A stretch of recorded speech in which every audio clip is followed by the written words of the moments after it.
Bien, alors nous allons donc commencer avec ce premier panel intitulé vers la smart gouvernance du territoire intelligent. C'est vrai que parler de smart cities, le digital est au cœur des dispositifs et nous allons avoir quatre intervenants avec nous ce matin pour en parler. Cinq intervenants. D'abord, essayer de faire un petit récapitulatif, un état des lieux et une évolution du digital au Maroc. Ça sera fait avec l'agence du digital en premier lieu, et puis pour pouvoir explorer également les perspectives d'avenir. Nous aurons également des acteurs impliqués dans la smart city, la dématérialisation, la désintermédiation. On parlera aussi de beaucoup de blockchain parce qu'on parlera d'un point de vue juridique et légal et des expériences en termes de digitalisation de la gouvernance pour explorer tous les compartiments de la problématique ce matin. Il est 10h49 encore une fois. On fait notre possible pour terminer à 13h. Donc à mes intervenants que je remercie d'être avec nous connectés. La plupart d'entre eux sont connectés, donc les cinq intervenants qui vont se succéder sont connectés avec nous. Nous avions prévu une demi-heure par intervenant. Je vous demanderai juste, avec beaucoup de compréhension, de bien vouloir écourter quelque peu vos interventions pour que nous puissions terminer à l'heure. Hajar Khayati est avec nous. Vous êtes chef de département développement et interopérabilité au sein de l'agence du digital. Hajar, bonjour. Bonjour, je ne sais pas pourquoi vous n'arrivez pas à me voir. Je pense que On vous entend, c'est déjà vous... pas mal. Très bien, ok, merci. Bonjour Monsieur On va Tedlaoui. vous regarder. On va sûrement réussir à vous voir dans quelques instants. Ok, très bien. Bonjour Monsieur Tedlaoui, bonjour tout le monde. Ravi de faire partie de ce panel qui rassemble plusieurs acteurs de l'écosystème digital marocain. Donc, mon intervention aujourd'hui portera sur une perspective historique de la smart gouvernance au Maroc. Donc, j'ai préparé quelques slides pour parler de ce sujet. Donc, je ne sais pas si vous arrivez à voir mes slides. Alors, essayez de partager. On va voir si on peut voir ça. Allez-y. C'est en cours de partage. Allez-y. Dès que je vois, je vous dis.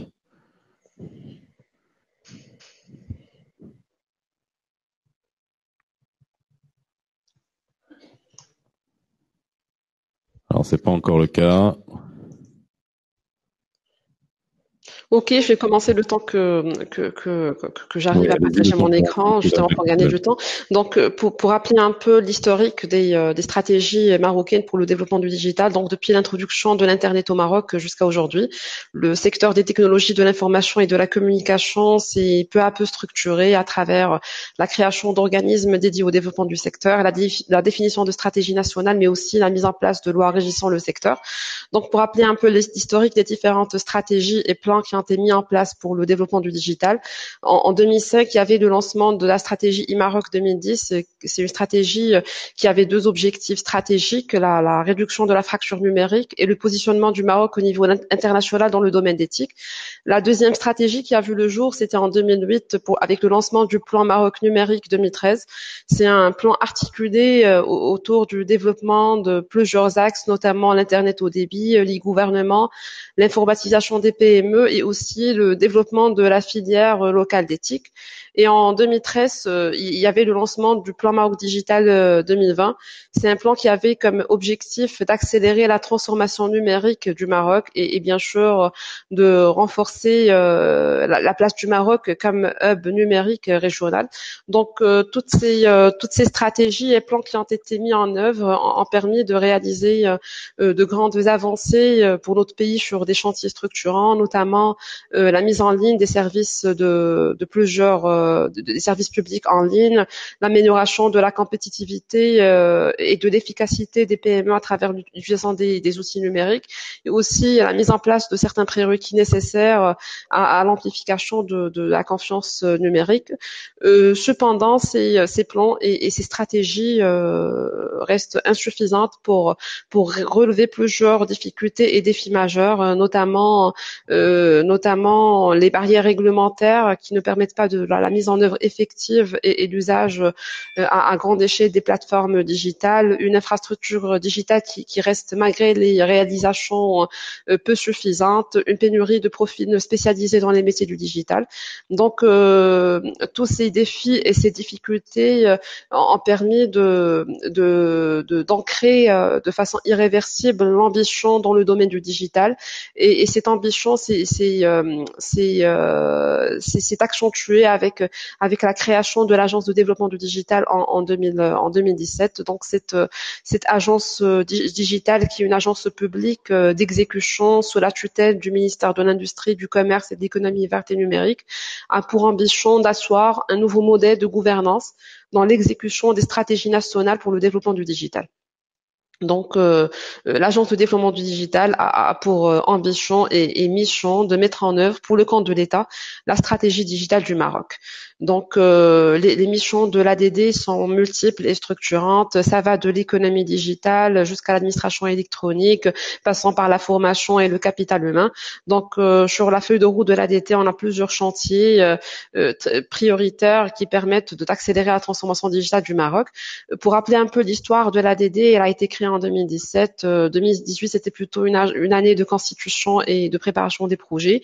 En 2019, on a lancé les premiers projets de l'ADD et 2020, c'est la phase d'accélération, surtout avec la crise Covid qui a permis une utilisation de plus en plus accentuée des outils digitaux. Donc, le digital, comme on le sait tous, est un facteur très important pour le développement socio-économique du pays. Le digital est considéré comme la 4e révolution industrielle. Donc, cette transition digitale offre plusieurs opportunités et enjeux pour faciliter et accélérer le développement socio-économique du pays.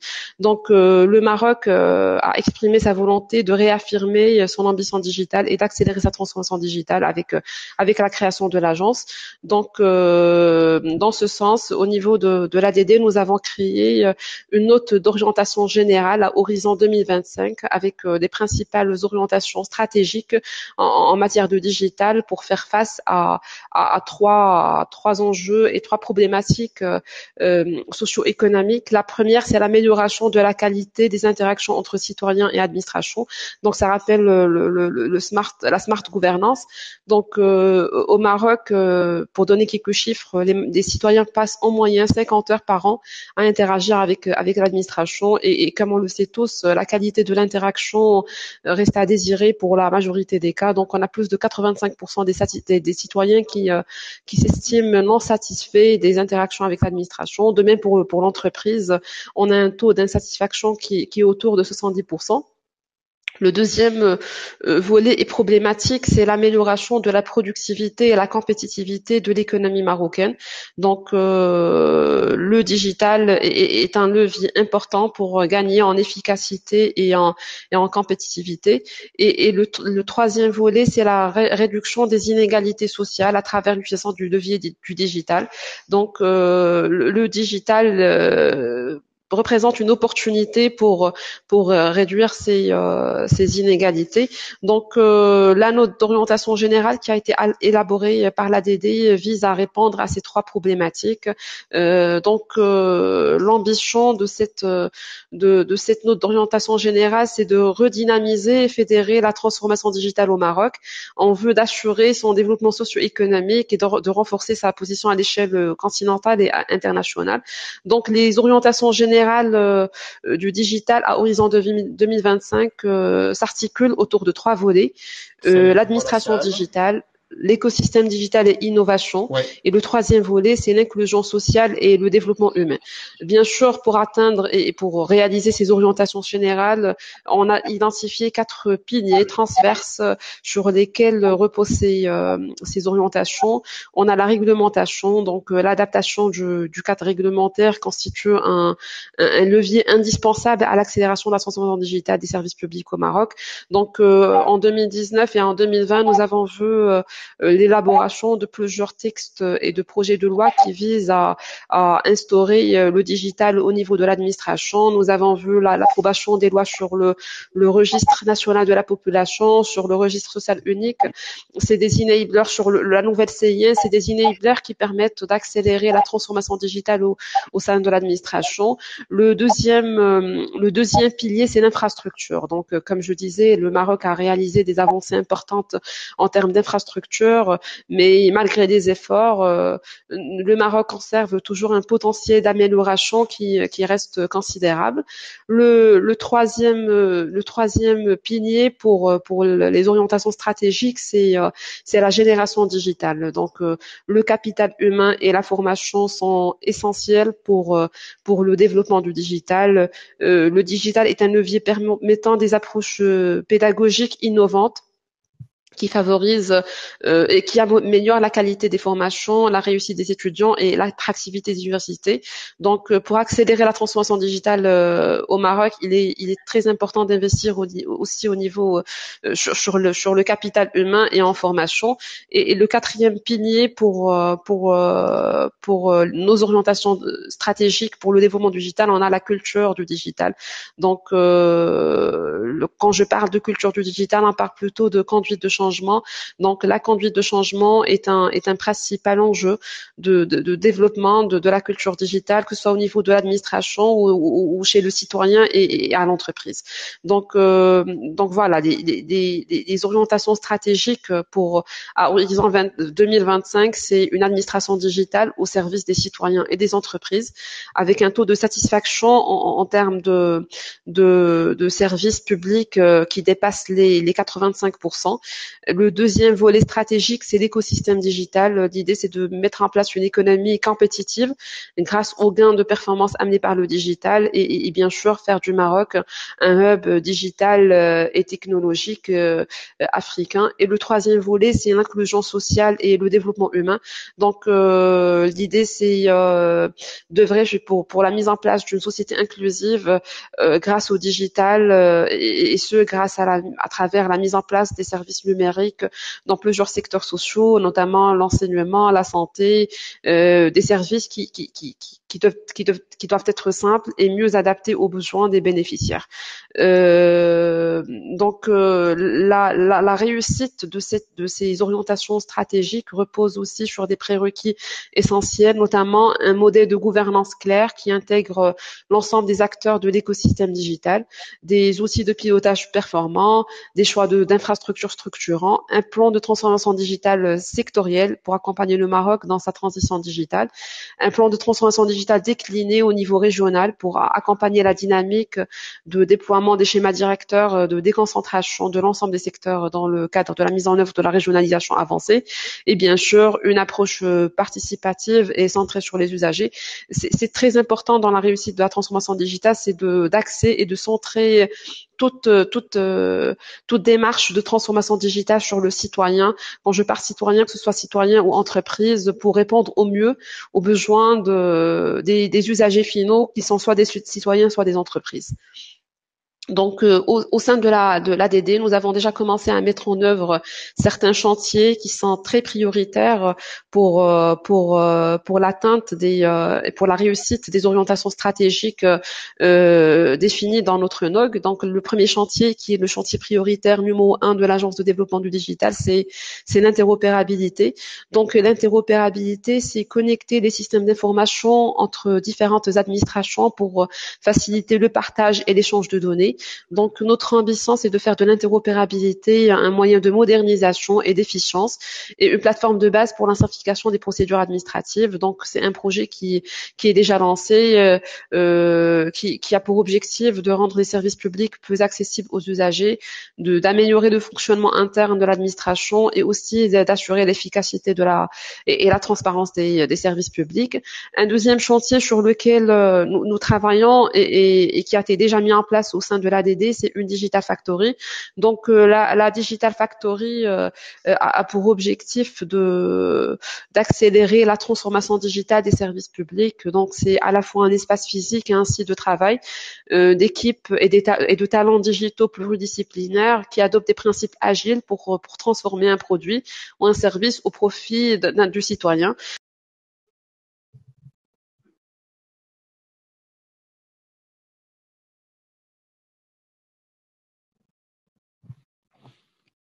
Hajar, est-ce que vous êtes toujours avec nous? Bon. Alors, on essaie de récupérer Hajar Khayati dans quelques instants. Encore une fois, vous veuillez nous excuser pour ces tout petits problèmes techniques qui arrivent dans ce genre d'événements en ce moment et on est obligé de les gérer au mieux, bien évidemment. On la récupérera dans quelques instants. J'espère qu'elle sera encore disponible pour finir son intervention à ce sujet. Notamment, ça serait intéressant de savoir dans tous les challenges et les prérequis dont elle vient de nous parler, quels sont ceux sur lesquels il faut agir prioritairement pour notamment accélérer l'inclusion en la matière. On va passer à Sishakib Achar que je vois qui est toujours avec nous. Sishakib? Bonjour Faisal, je suis là. Rebonjour Shakib. Alors nous, on vous voit. Alors c'est vrai qu'on va passer à parler de Smart City, de Digital City, et c'est vrai que vous, en tant que représentant de Huawei, vous êtes un acteur qui est extrêmement présent en termes de solutions dans plusieurs villes, et l'idée, ça va être de comprendre les différentes initiatives Smart City pour le Maroc, d'être le plus pragmatique possible de ce qui peut être mis place, d'essayer de comprendre comment ces projets sont construits et surtout les parties prenantes, les prérequis, encore une fois, pour que nous puissions vraiment parler de Smart City et puis ensuite parler de Digital City. Alors, déjà, si Shakib, les initiatives de Smart City ont débuté depuis un moment au Maroc, il y a quelques années. Est-ce que vous pouvez nous donner une idée des programmes qui sont en cours? Euh, Effectivement, donc en fait, l'idée de Smart City donc a démarré donc depuis quelques années au Maroc, mais malheureusement il y a beaucoup de confusion par rapport je dirais donc à ce concept de Smart City, qui parfois donc c'est vrai que c'est un peu complexe parce que on parle donc de la gouvernance, on parle d'une comment apporter le service aux citoyens et on parle également comment avoir un trafic au niveau donc je dirais donc un trafic intelligent et un trafic fluide. Comment améliorer également donc les conditions de transport, ce qu'on appelle également smart transportation. Donc il y a beaucoup de services qu'on peut apporter avec Smart City, mais en fait Smart City donc c'est un concept qui est très important et qui n'est pas facile. Donc ça demande la mise en place par étapes. Et donc par rapport à notre expérience, donc nous pensons côté Huawei, donc la première étape nécessaire et la plus simple, c'est de commencer par ce qu'on appelle une ville sécurisée. Donc on commence par sécuriser la ville avant de partir sur une ville intelligente. Maintenant, pour sécuriser la ville, d'ailleurs, donc plus tard, donc j'ai prévu quelques slides, donc je finis juste par rapport à cette réponse avant de partir sur les slides. Il y a des étapes qui sont très importantes, et je crois que la première étape qui est très importante pour effectivement réaliser ce concept de Smart City, bah, c'est des fondations de base, et là on parle de l'infrastructure. Donc, il faut mettre en place une infrastructure robuste, solide, qui est composée de quoi? Qui est composée premièrement de ce qu'on appelle le ICT. Alors, le ICT, pour que ça soit simple pour tout le monde, c'est quoi? C'est la connectivité, donc que ça soit radio ou bien fixe. La partie cloud, data center, donc il faut bien collecter des données, il faut les stocker quelque part et il faut les gérer. Et pour les gérer, il faut avoir une plateforme de big data et il faut avoir une plateforme d'intelligence artificielle. Et bien sûr, donc c'est tout ça qui permet de mettre en place donc ce concept de smart city. Alors, aujourd'hui au Maroc, est-ce qu'on a des projets qui sont en cours? En fait, il y a des initiatives qui sont en cours, donc sur lesquelles donc nous sommes sollicités. Mais le problème, pour être honnête avec vous, donc c'est encore loin de ce qu'on peut espérer, parce que ce que nous souhaitons aujourd'hui, c'est d'avoir une smart city, par exemple, avec un service dédié aux citoyens pour la partie e-gov, ou peut-être pour la partie santé, ou pour la partie éducation. Aujourd'hui, on n'en est pas encore là. Il y a des initiatives qui sont en cours. Mais ça nécessite quand même ce qu'on appelle aujourd'hui des problématiques au niveau du gouvernance. Et c'est un peu l'idée que je souhaite partager avec vous à travers les quelques slides que j'ai préparés. Alors allez-y, essayez de partager votre présentation s'il vous plaît, comme ça on voit si ça fonctionne. Alors, je vais aller sur le web backstage, juste une seconde.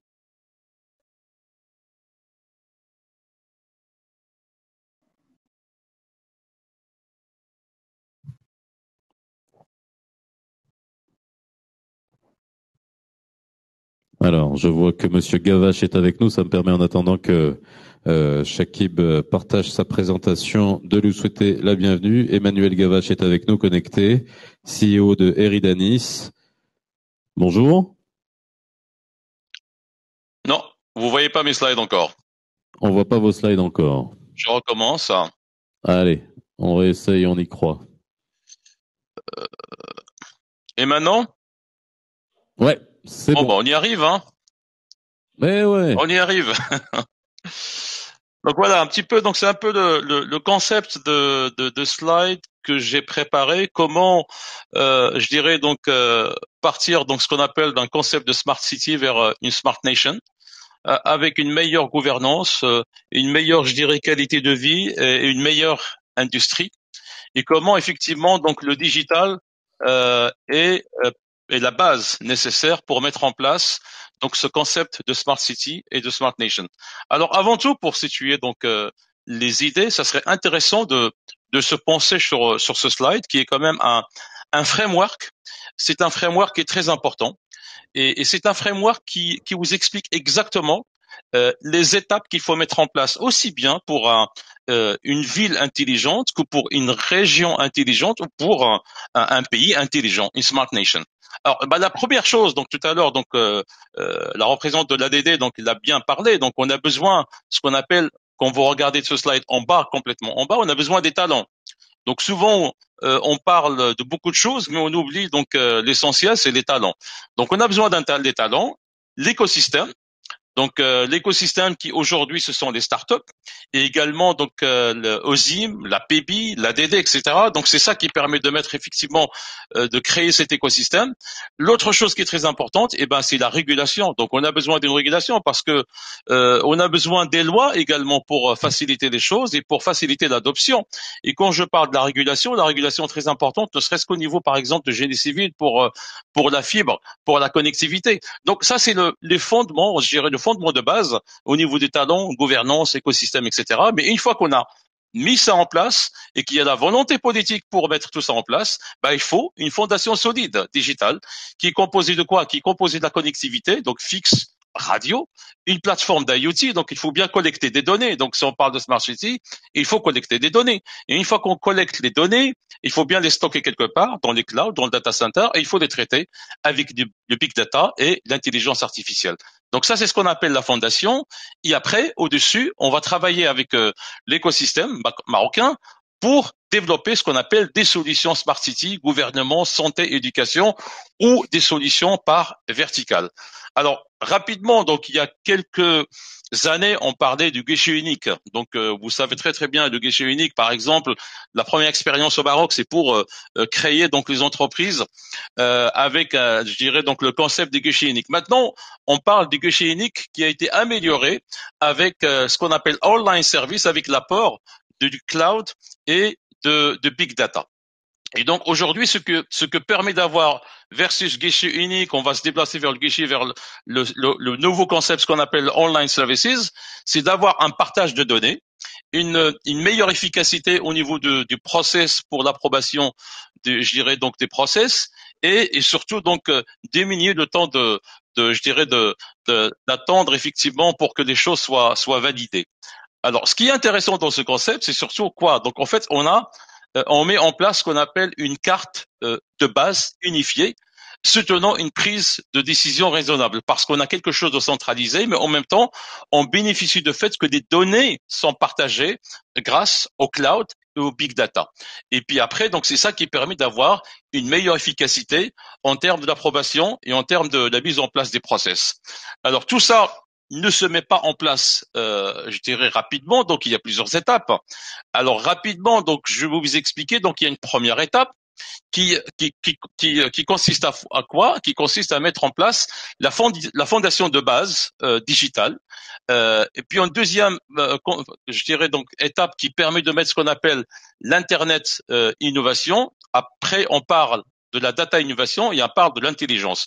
Alors clairement, quand vous regardez en bas de ce slide, eh ben la première chose qui est en commun par rapport à ces 4 étapes, bah, c'est la partie connectivité, donc la partie fibre, la partie aujourd'hui 3G, 4G, bientôt le 4G, le 5G pardon.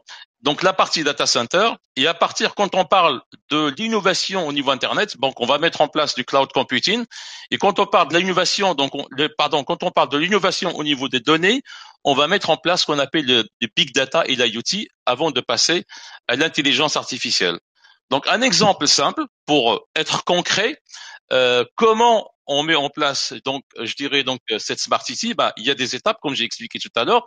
La première étape qui est simple, ça c'est ce qu'on appelle la ville sécurisée. Donc on commence à collecter des données avec des caméras intelligentes, par exemple pour le trafic, pour par exemple la surveillance des milieux, enfin des zones publiques par exemple, pour les sécuriser avant de passer à ce qu'on appelle le futur, qui est un better governance, meilleure gouvernance, meilleure qualité de vie et une meilleure industrie.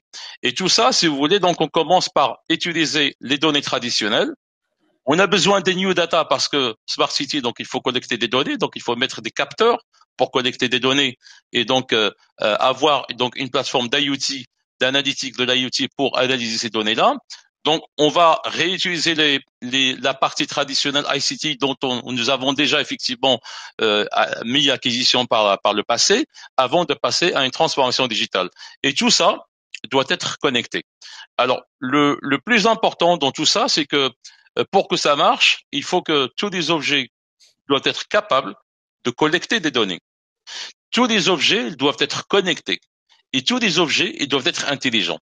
Et tout ça repose sur les piliers de base de l'ICT qui sont le broadband, le data center, le cloud computing, le big data, l'IoT et l'intelligence artificielle. Et si vous voulez, donc le fil conducteur de cette présentation, ça va être effectivement les 6 piliers que vous voyez en bas dans ce slide.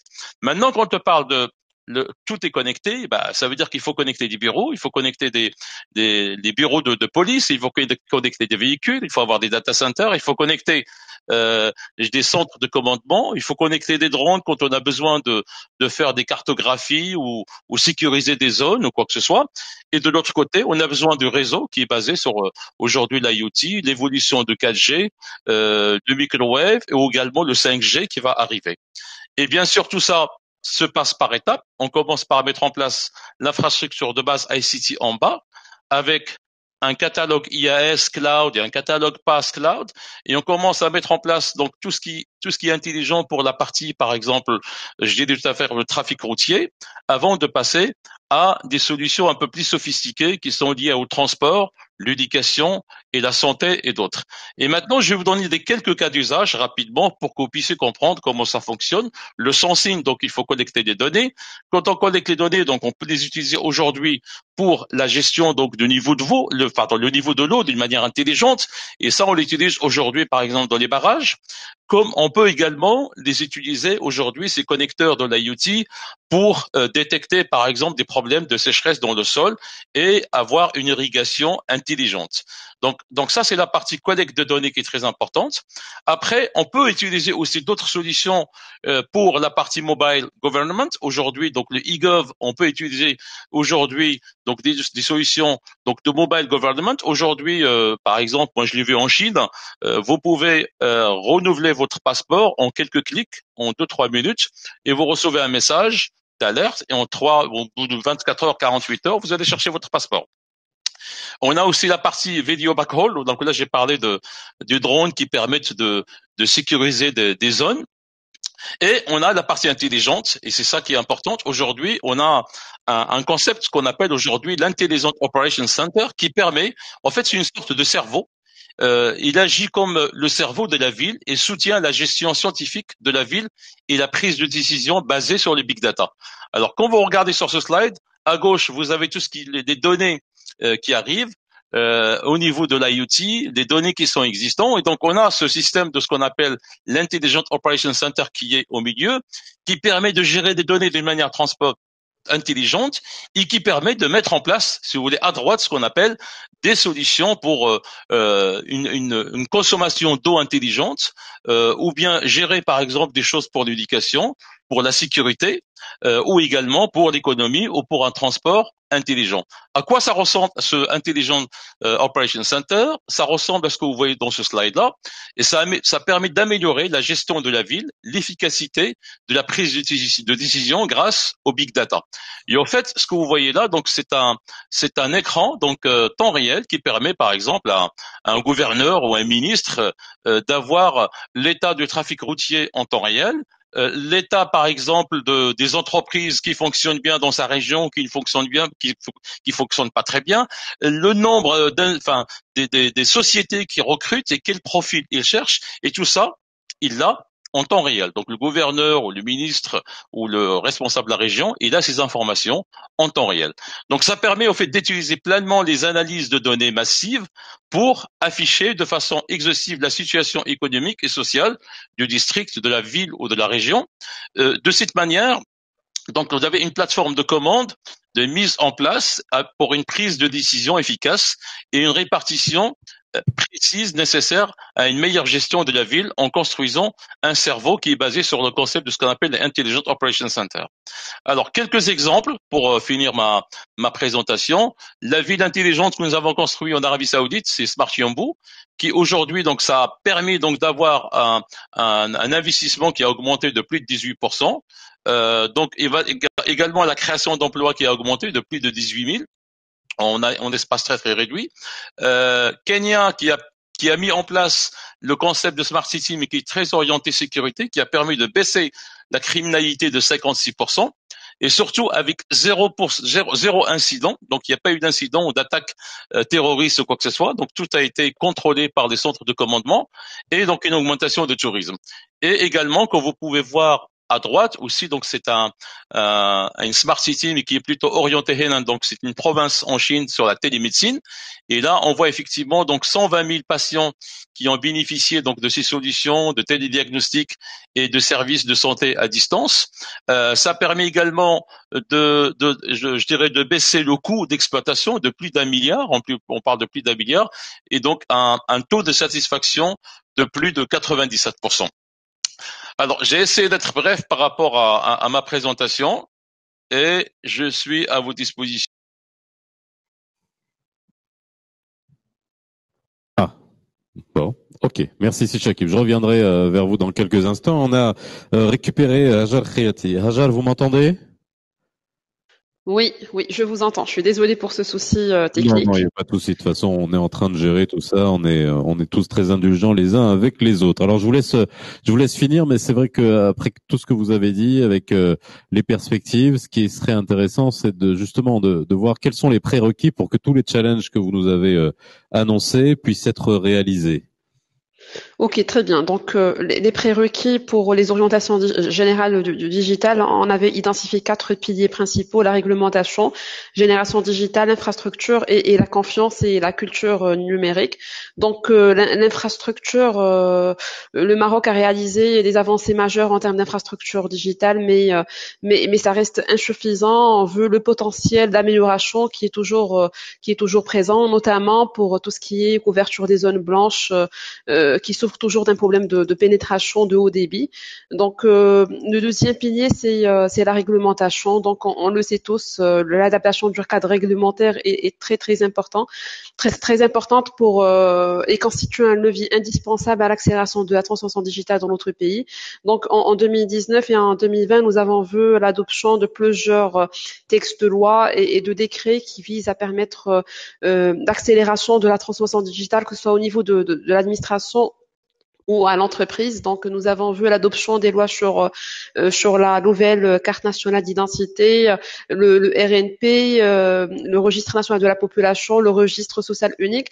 Donc, toutes ces lois sont des prérequis pour l'accélération de la transformation digitale de l'administration marocaine.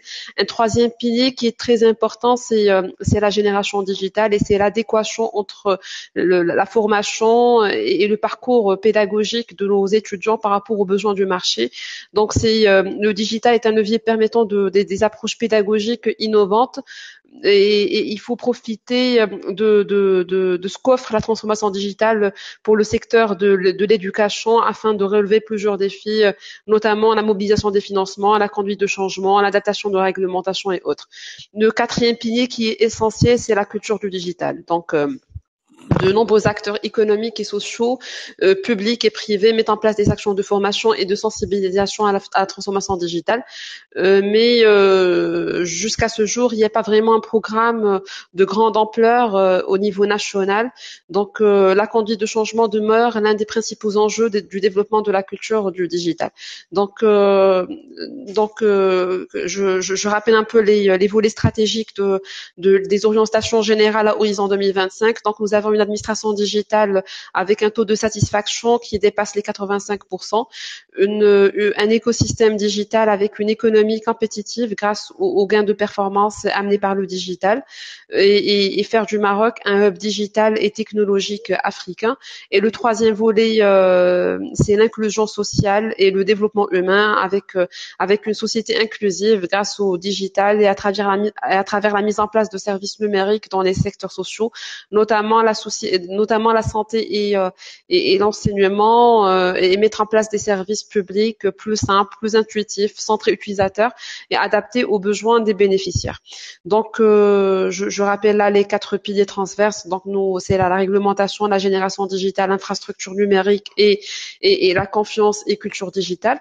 Donc, pour mettre en place ces orientations générales, nous avons aussi identifié des prérequis importants pour la réussite de ces orientations à horizon 2025. Donc, le premier prérequis, c'est le modèle de gouvernance clair qui intègre l'ensemble des acteurs de l'écosystème digital. Quand on parle des différents acteurs, les entreprises, le citoyen et l'administration.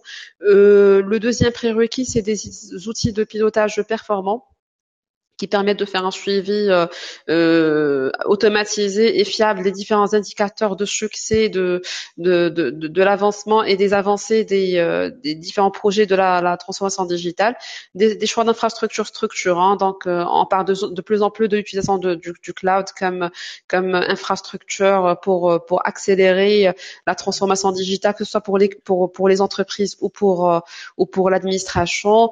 Penser à construire encore davantage des data centers à l'échelle nationale, mieux gérer l'aspect sécurité et confidentialité des données personnelles et bien sûr élargir la couverture haut débit au niveau national. Le quatrième prérequis, c'est un plan de transformation digitale sectorielle pour accompagner le Maroc dans sa transition digitale et pour permettre des différents opérateurs économiques de parier sur ce virage important qui est le virage du numérique. Bien sûr, pour accompagner et poursuivre un peu la régionalisation avancée, il est important de mettre en place un plan de transformation digitale décliné au niveau régional. Et au final, chose qui est très très importante, c'est de centrer toutes les réflexions, toutes les démarches et les projets de transformation digitale, les axer sur l'usager final, qui est soit le citoyen, soit l'entreprise, et adopter une approche participative et centrée sur les usagers. Donc ça, c'est des prérequis essentiels pour la réussite des orientations générales identifiées à horizon 2025.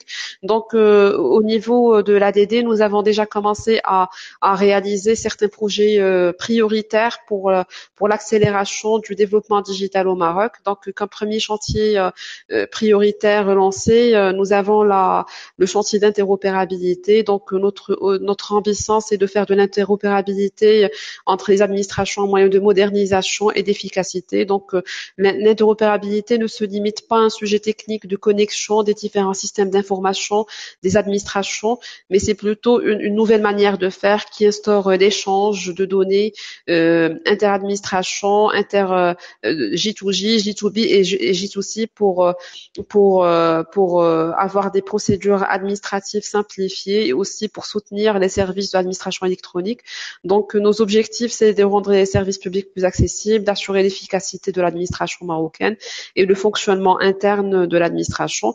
Donc, c'est un projet qui est lancé. Nous visons d'ici mi-2021 de mettre en place une plateforme d'interopérabilité qui permet de connecter les administrations entre elles en premier temps et par la suite de s'interfacer avec les entreprises pour faciliter l'échange de la donnée.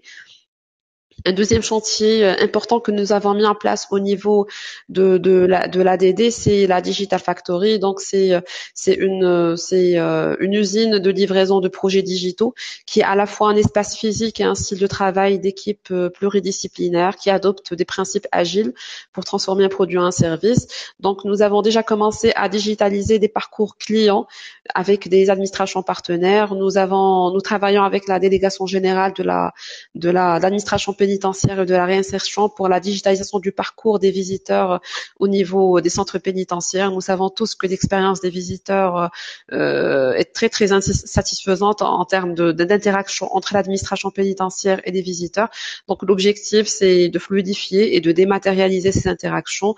Pendant la crise du Covid, nous avons créé plusieurs initiatives qui ont été largement adoptées par l'administration marocaine, notamment le bureau d'ordre digital qui permet de dématérialiser le flux et l'échange de documents entre administrations, le parapheur électronique, une plateforme d'approvisionnement, de pilotage de l'approvisionnement pour s'assurer que les produits prioritaires étaient suffisants pendant la crise du Covid. Donc tous ces projets ont été développés dans une optique et dans une vision centrée utilisateur pour atteindre des objectifs les objectifs souhaités. Donc en guise de conclusion, j'ai fait très vite pour respecter le temps alloué. La digitalisation n'est pas un sujet technique. C'est une nouvelle manière de faire. C'est une nouvelle manière de faire circuler l'information entre les différents acteurs de l'écosystème digital, que ce soit l'administration, le citoyen ou l'entreprise. C'est une nouvelle circulation qui casse les silos existants, que ce soit au sein de l'administration, de l'entreprise ou chez le citoyen. La transformation digitale impacte tout le système, induit des changements de process, de nouvelles transversalités et de nouveaux modes d'information, d'échange, de création et de partage, et donc l'émergence de nouvelles technologies et de compétences. Donc le virage du digital constitue une opportunité au Maroc pour se renouveler. Il doit être source de modernisation, d'efficacité, d'optimisation, mais aussi de qualité de service. Voilà, merci, je suis là si vous avez des questions. Merci beaucoup, Hajar. Voilà, on manquera pas de vous poser des questions, et pour vous qui nous suivez sur la plateforme et qui êtes connectés, vous pouvez nous poser des questions, bien évidemment. Si vous en avez, je les poserai, j'en sélectionnerai quelques-unes et je les poserai à nos panélistes. On reviendra aussi tout à l'heure, j'ai quelques questions à poser à Shakib Rachol sur les Smart Cities, mais je vous demande d'accueillir Emmanuel Gavache, qui est avec nous depuis tout à l'heure. Emmanuel, vous m'entendez? On vous voit. On vous entend pas encore, votre micro est pas encore activé, il est encore rouge. Voilà. Bonjour. Bonjour. Alors visiblement le son est pas génial. Je ne sais pas si vous m'entendez bien de votre côté. Oui, ça va, c'est audible. On vous entend. Ok, super. Bon, bah, super. Merci en tout cas d'être avec nous ce matin. Emmanuel, vous êtes le président de Eridanis. Vous allez peut-être nous dire ce que vous faites tous les jours dans votre entreprise. Vous représentez également le cercle de l'innovation. Et l'idée avec vous, c'est d'essayer de vulgariser, de comprendre ce concept dont on parle beaucoup, dématérialisation et surtout désintermédiation. Et puis des intermédiations, justement, on aura juste après vous un intervenant qui on parlera de contrats numériques, de blockchain, finalement de nucléarisation des tiers de confiance dans ce monde numérique. Et c'est intéressant de peut-être de revenir aux fondamentaux et que vous puissiez encore une fois vulgariser et nous définir ce concept de désintermédiation, Emmanuel. Je vous remercie pour cette introduction. Donc oui, je suis le président d'Eridanis, qui est une start-up qui a été créée en 2014 axé sur 3 métiers, le métier de la Smart City, le métier de la santé et le métier de l'industrie. Tout cela basé sur l'intelligence artificielle et les plateformes de données. Aujourd'hui, nous sommes donc la tête de pont technologique d'un petit groupe de 4500 personnes qui est en fait en technologie le plus gros groupe non coté, le plus gros groupe familial indépendant. Les groupes de taille supérieure étant des groupes qui sont cotés sur les marchés. Les clients avec lesquels nous œuvrons sont des clients prestigieux, des villes comme celles de New York, Londres, Singapour. Le sujet n'est pas trop de présenter Eridanis, vous avez énormément d'informations là-dessus sur Internet. Je voulais échanger avec vous un point de vue sur ce thème que vous m'avez proposé, donc dématérialisation et désintermédiation. Quelques planches que je peux vous proposer si je peux partager. Allez-y, Emmanuel. Je vais essayer d'autoriser. Ce partage aujourd'hui. Alors, essayez de partager. Je vous dis dès que c'est bon. Screen share. Est-ce que je peux choisir l'écran que je partage? Visiblement, la connexion n'est plus bonne. On vous voit, on vous entend. Donc. D'accord, ok. Mais on ne voit pas votre présentation. J'essaie encore une fois de partager. Je n'ai pas le partage d'écran actif.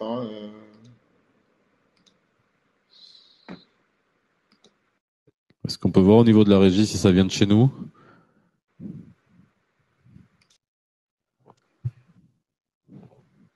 Sinon, il n'y a pas besoin de planche. Je peux le faire tout à fait.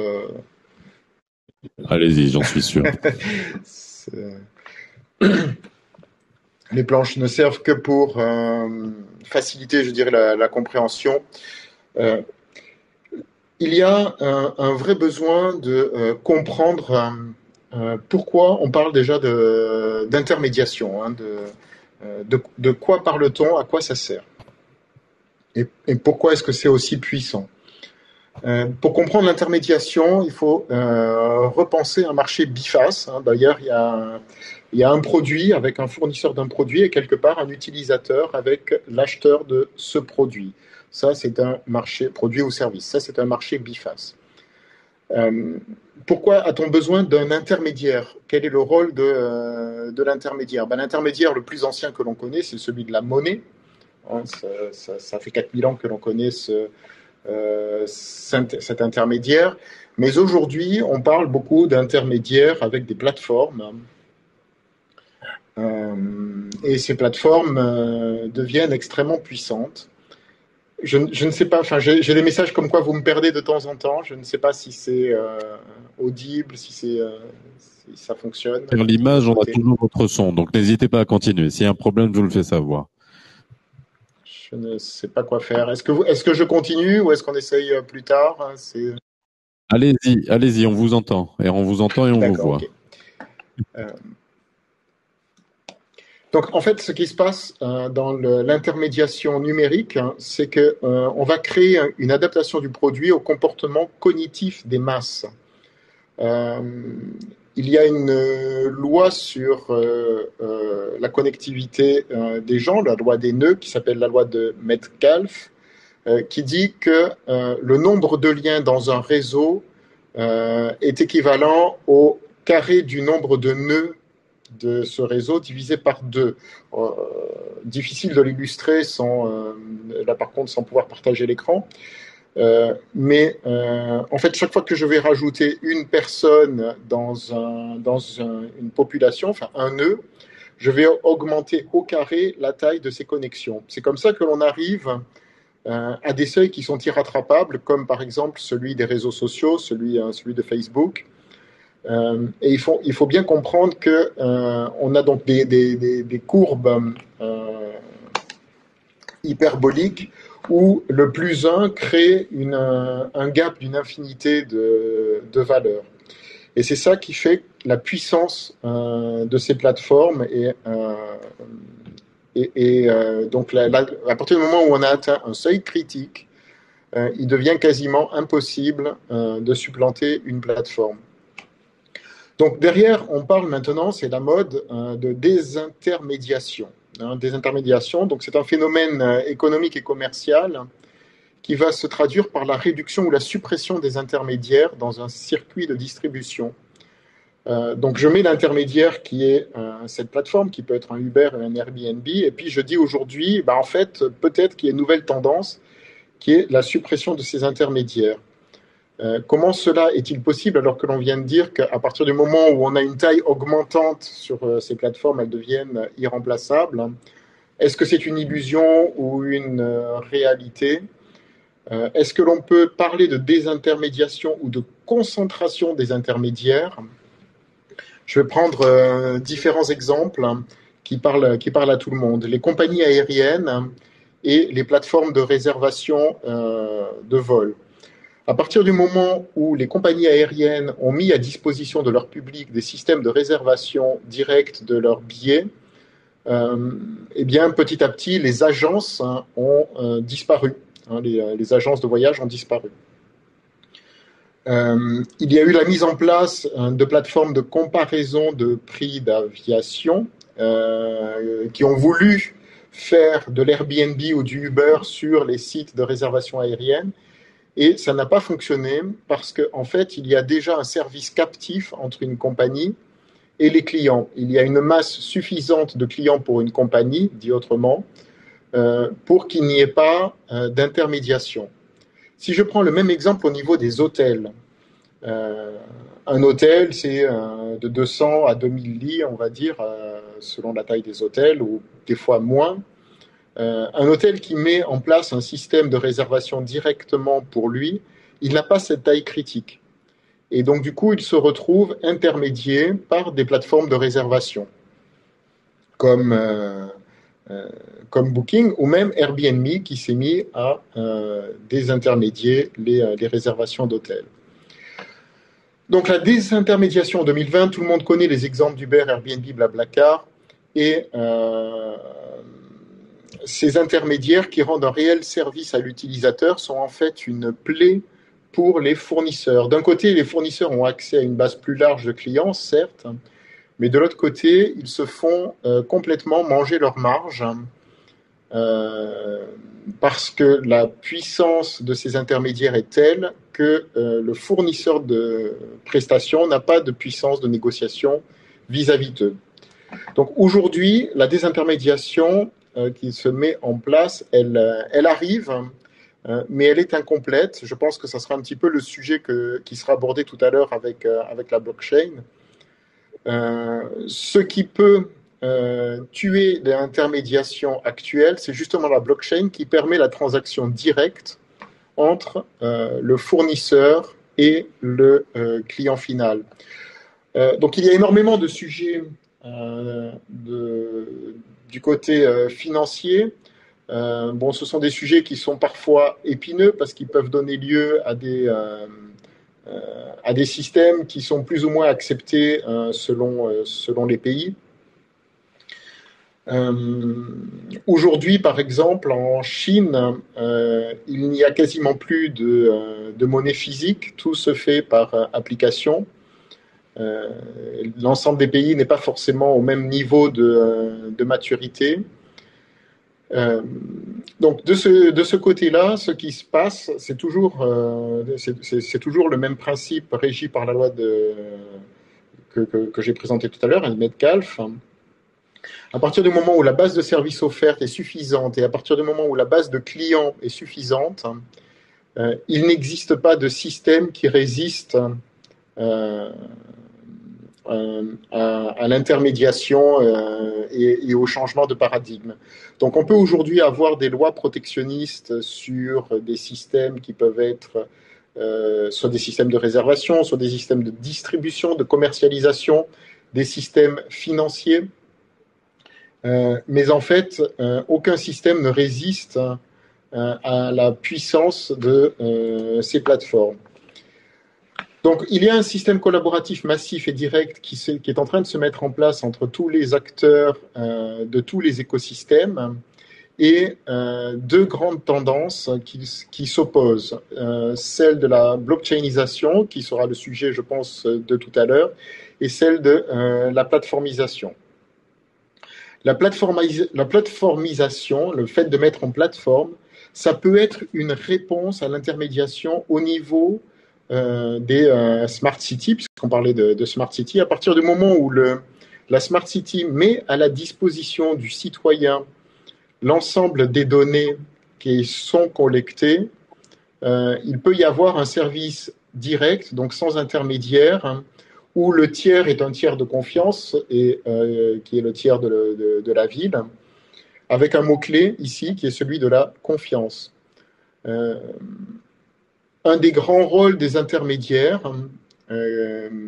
qui fait qu'ils fonctionnent très bien aujourd'hui, c'est celui de la confiance. Ils viennent apporter une relation de confiance entre le fournisseur de prestations et l'utilisateur de cette prestation. Et c'est ça qui les rend irremplaçables aujourd'hui. Aujourd'hui, tant qu'il n'y a pas de plateforme. À partir du moment où on met en place des plateformes et que ces plateformes sont portées par des tiers de confiance, il peut y avoir effectivement un report de l'intermédiaire vers du service direct. Donc là, on en est vraiment à des balbutiements. Il y a une réelle volonté de vouloir récupérer les marges et le pouvoir qui sont pris aujourd'hui par les grands intermédiaires qui se sont mis à dominer le monde en très peu de temps et qui, à chaque nouveau cas de fournisseur et à chaque nouvel utilisateur, voient leur puissance augmenter au carré. Donc on se dit qu'il y a une puissance infinie et qui est irrattrapable. Comment on peut faire? Il y a deux options, la blockchain et la plateforme. La plateforme est extrêmement bien maîtrisée par les grands intermédiaires aujourd'hui.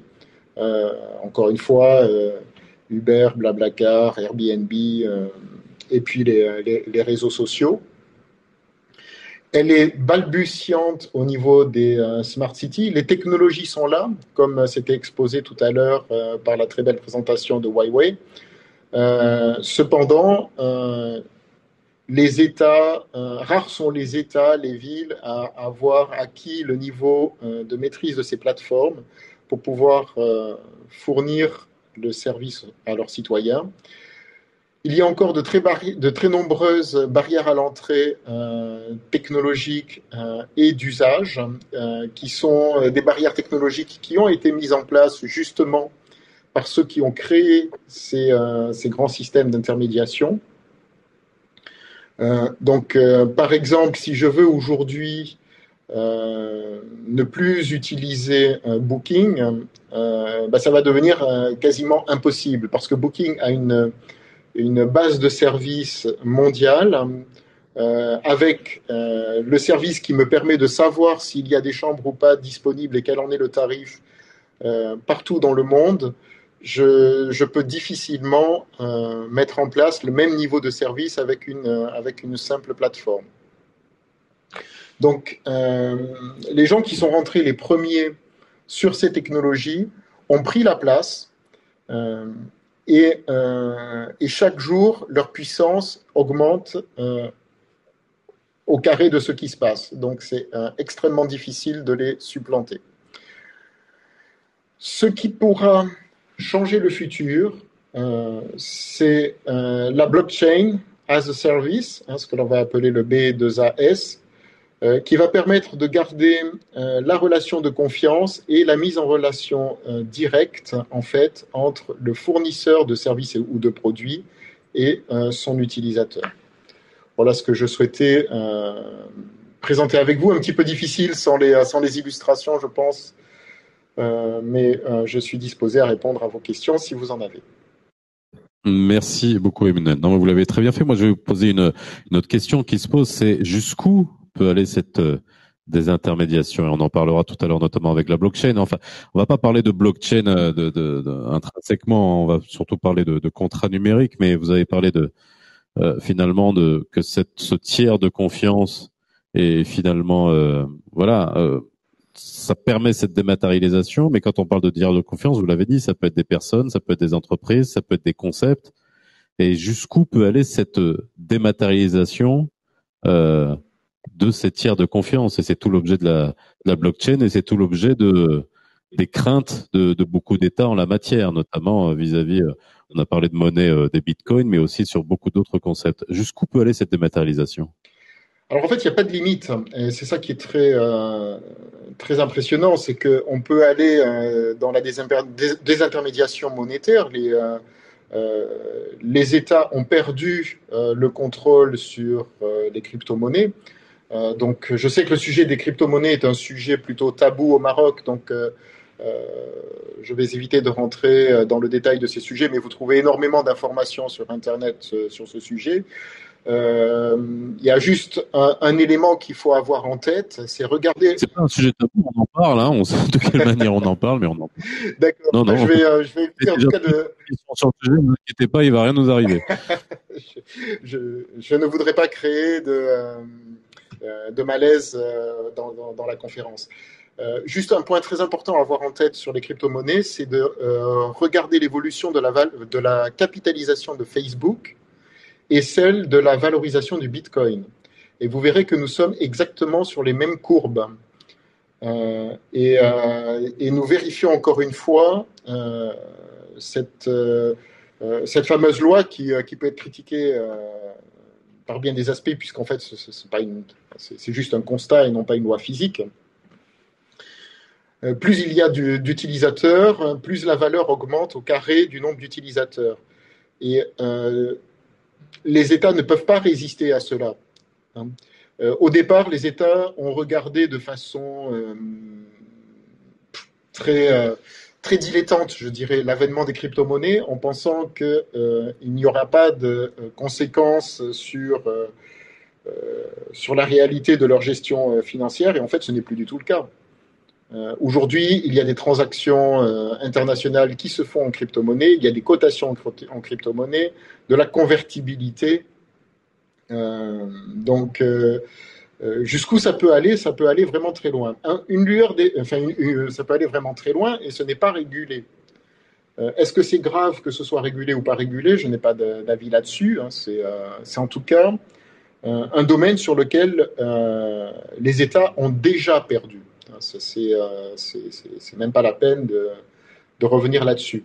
Ça sert à rien de lutter dans l'ancien système. Par contre, là où les États peuvent gagner, c'est en projetant de nouvelles solutions. S'ils s'acharnent sur les systèmes traditionnels, c'est fini. C'est déjà terminé.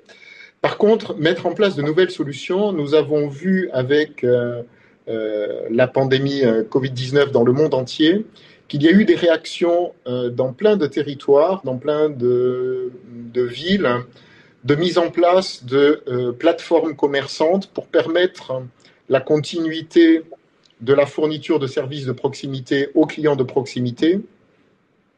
Et là où on croyait que c'était impossible de venir en concurrence des grandes plateformes déjà existantes, type Amazon par exemple, ou Alibaba ou autres, eh bien, on s'est aperçu que ces plateformes qui ont été créées très rapidement de façon locale ont réussi à rendre les mêmes services. La problématique à traiter est une problématique avant tout de tiers de confiance. Je veux avoir confiance quand je vais faire une transaction dématérialisée. Donc ça, c'est la première chose. Et la deuxième chose, c'est d'être à jour au niveau de la technologie proposée. Donc c'est en s'orientant vers le futur que les États, les territoires vont pouvoir reprendre la main. Merci Emmanuel. Alors, on va passer à un de nos intervenants qui, je vois, est connecté, Monsieur Bakora Moussa Nkubito, qui est fondateur et CEO de ITI Africa. Bonjour. Est-ce que vous m'entendez? Bonjour. Bonjour, comment ça va? Très très bien. C'est bon, vous avez pu nous suivre, tout fonctionne chez vous, pas de problème? Oui, tout à fait, tout à fait. Oh bah super, merci en tout cas d'être avec nous aujourd'hui. C'est vrai que Emmanuel, on aurait voulu faire le lien avec le contrat numérique sur la blockchain, mais ça viendra juste après avec Monsieur Amadou Diawara de Family Group. Hein, c'est lui qui nous en parlera. Alors,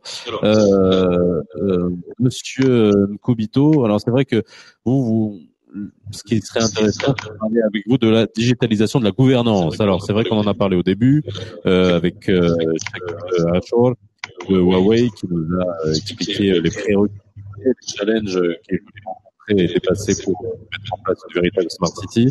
Et il y avait la notion de la gouvernance. On a vu également avec la présentation de l'ADD qu'il y a un ensemble de prérequis aussi à mettre en place et à respecter pour que les objectifs en termes de digitalisation, notamment dans la vision 2025, soient réalisés. Et on a encore la notion de gouvernance et on parle de digitalisation de gouvernance et on pense toujours à un pays comme l'Estonie qui a pu, on va dire, digitaliser quasiment toutes ces procédures administratives. Je pense qu'il y a deux choses qu'on ne peut pas faire, c'est hériter et se marier. Et je pense qu'ils appellent ça, je sais pas, high danger, high sensitive processes. Donc voilà, se marier et hériter, ça fait partie. Voilà. Qu'est-ce que vous pouvez nous dire sur la digitalisation de la gouvernance? Bonjour à tous et c'est un plaisir pour moi de faire partie de Digital Now 2020. En fait, si vous me permettez, je vais partager mon écran. Allez-y, et je vous dis si ça fonctionne. Ok. Rapidement. Même problème. Oui, pardon. Ah non, c'est bon. Oui. Rapidement, je suis le fondateur et le CEO de ITI Africa et on fait de la digitalisation à la fois du service, du conseil et aussi de l'implémentation des solutions. Et mon intervention est plutôt sur ce qui se passerait ou une vision qu'il faut avoir avant la présentation qu'il y a eu avant, aussi bien celle de Huawei que celle de la digitalisation au Maroc, qui je pense présente des scénarios de pays qui sont bien plus avancés, mais pas de très loin. Mais juste, ma présentation sera plutôt sur les débuts et je pense qu'une grande partie de l'Afrique, surtout subsaharienne, est à ce niveau-là. Donc, quand on regarde l'Afrique... 2 minutes, je vais juste vous laisser faire votre présentation. Je vais disparaître 5 minutes et je reviens. Donc, je vous laisse dérouler votre présentation. OK? OK, ça marche. Merci. Donc, quand on regarde l'Afrique, on est à peu près 1,2 billion de personnes, une population de 1,2 billion. On est à peu près 20% de classe moyenne, ce qui est déjà un bon nombre pour commencer à avoir une économie qui est signifiante globalement. Et on a 60% de population qui est en dessous de 25 ans. Et ça veut dire que on est le prochain pool dans lequel l'innovation, les talents vont se retrouver sur le plan mondial. Et évidemment, ça demande beaucoup de transformation, ça demande beaucoup d'efforts dans l'éducation, ça demande une bonne gouvernance. Et c'est là où, en fait, le e-governance devient important, à la fois pour rendre l'intervention du gouvernement et du développement efficace et pour la transparence, mais aussi pour accélérer ce développement. Quand on parle de e-government, ce qui a été fait au Rwanda, à Kigali, où j'habite, on parle de G2E, donc Government to Employees, c'est la gestion en fait de tous les travailleurs de l'État, les civil servants. Et puis on parle de G2C, donc tous les services, les interactions entre le gouvernement et les citoyens. G2B, l'intervenante avant moi l'a aussi mentionné, aussi bien que celle d'avant G2C, c'est le government to business, les interactions entre le gouvernement et les entrepreneurs et les compagnies, et puis les interactions entre institutions du gouvernement, G2G. Et tous ces 4 piliers sont fondamentaux parce qu'elles permettent en fait une meilleure visibilité des services, des politiques qui sont mises en place et aussi des impacts de ces politiques-là. Et rapidement, G2E, c'est simplement de l'automatisation de la gestion des employés de l'État. Et ça, c'est ce qui se ferait aussi dans une entreprise. Donc, c'est tout ce qui est salaire, tout ce qui est bénéfices, tout ce qui est gestion des employés, les arrivées, les objectifs à atteindre. Je ne sais pas si vous le savez tous, au Rwanda, on a des objectifs pour tous les travailleurs de l'État ont chacun un contrat qui signe, qui est validé chaque 6 mois et chaque année. Et à la fin de l'année, si le travailleur n'a pas pu atteindre ses objectifs, il est reprimandé ou alors carrément est conduit. Donc, et aussi, ce serait une plateforme pour s'assurer que tous les services que le gouvernement donne à ses employés sont rendus de façon transparente et sans besoin de sous-main ou de choses comme cela. Deuxièmement, c'est un point d'information. Et ça m'amène au government to citizen. Encore une fois, transparence. Les services doivent être donnés aux citoyens le sont publiquement et en ligne. Donc, il y a très peu d'interaction avec la partie humaine, ce qui a aidé le Rwanda à devenir beaucoup plus efficace et aussi à avoir une élimination presque complète de la corruption. Le paiement de taxes, c'est beaucoup plus facile de faire un paiement de taxes, ce qui permet à l'État de faire une projection sur ses revenus et ainsi de prévoir les projets qui seront financés pour l'année suivante, etc., ou même les années en cours. Avoir une opinion publique, c'est très important d'avoir des plateformes en ligne. Ça permet à l'État d'avoir un pool des opinions des citoyens sur des politiques, sur un leadership qui peut être plutôt faible ou bien performant, etc. Et encore une fois, c'est l'habilité de l'État de donner des informations au public. Vous voyez qu'aujourd'hui, on est en pleine pandémie du Covid. Les chiffres ont augmenté ces 2 dernières semaines au Rwanda. À partir d'aujourd'hui, il y a de nouvelles mesures qui ont été prises. Et ça serait donc c'est un point où tout citoyen est capable d'aller et d'avoir exactement les mesures qui ont été prises et comment s'y prendre.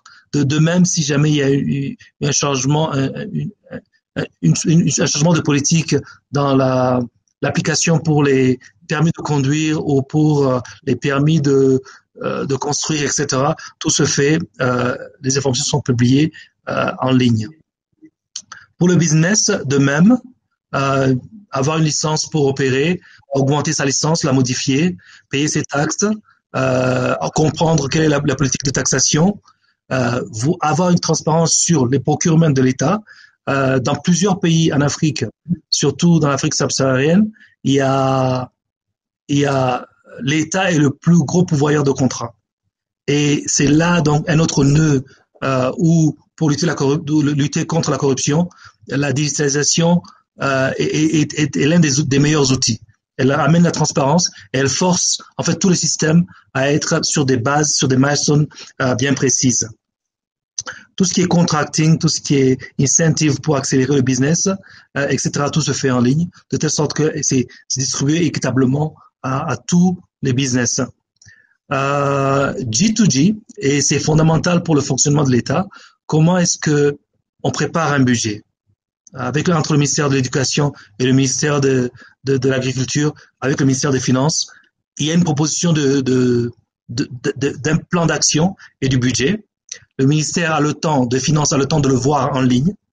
Il a été soumis en ligne. Le ministère des Finances a le temps de le voir en ligne et a le temps de faire une contre-proposition au secteur respectif sur la base des priorités de l'État.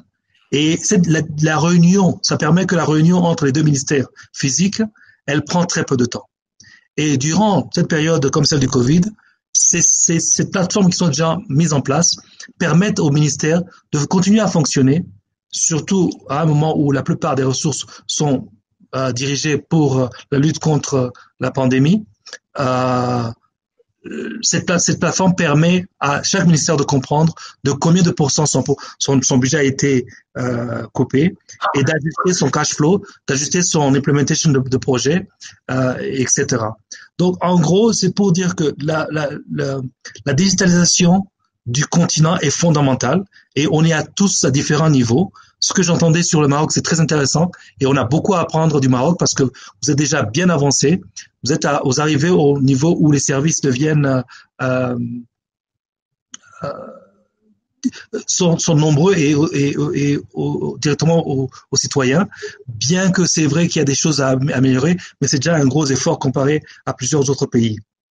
Et en fait, je voulais juste dire en bref comment est-ce qu'un pays qui est encore à tout début peut commencer. Et c'est très simple. La première des choses, ce sera d'identifier uniquement la population. Donc au Rwanda, on a commencé avec un National Electronic ID et j'ai eu l'honneur de diriger l'agence de l'État qui a fait cet effort. Et l'identification unique des business, encore une fois, c'est la même agence qui a fait cet effort. Et l'identification unique des institutions. Ça, c'est très important. Pourquoi? Parce que toutes nos plateformes, qu'elles soient dans une verticale d'un ministère ou qu'elles soient dans différents ministères, il faut qu'on arrive à identifier uniquement ou bien les individus ou les entités ou alors les entreprises.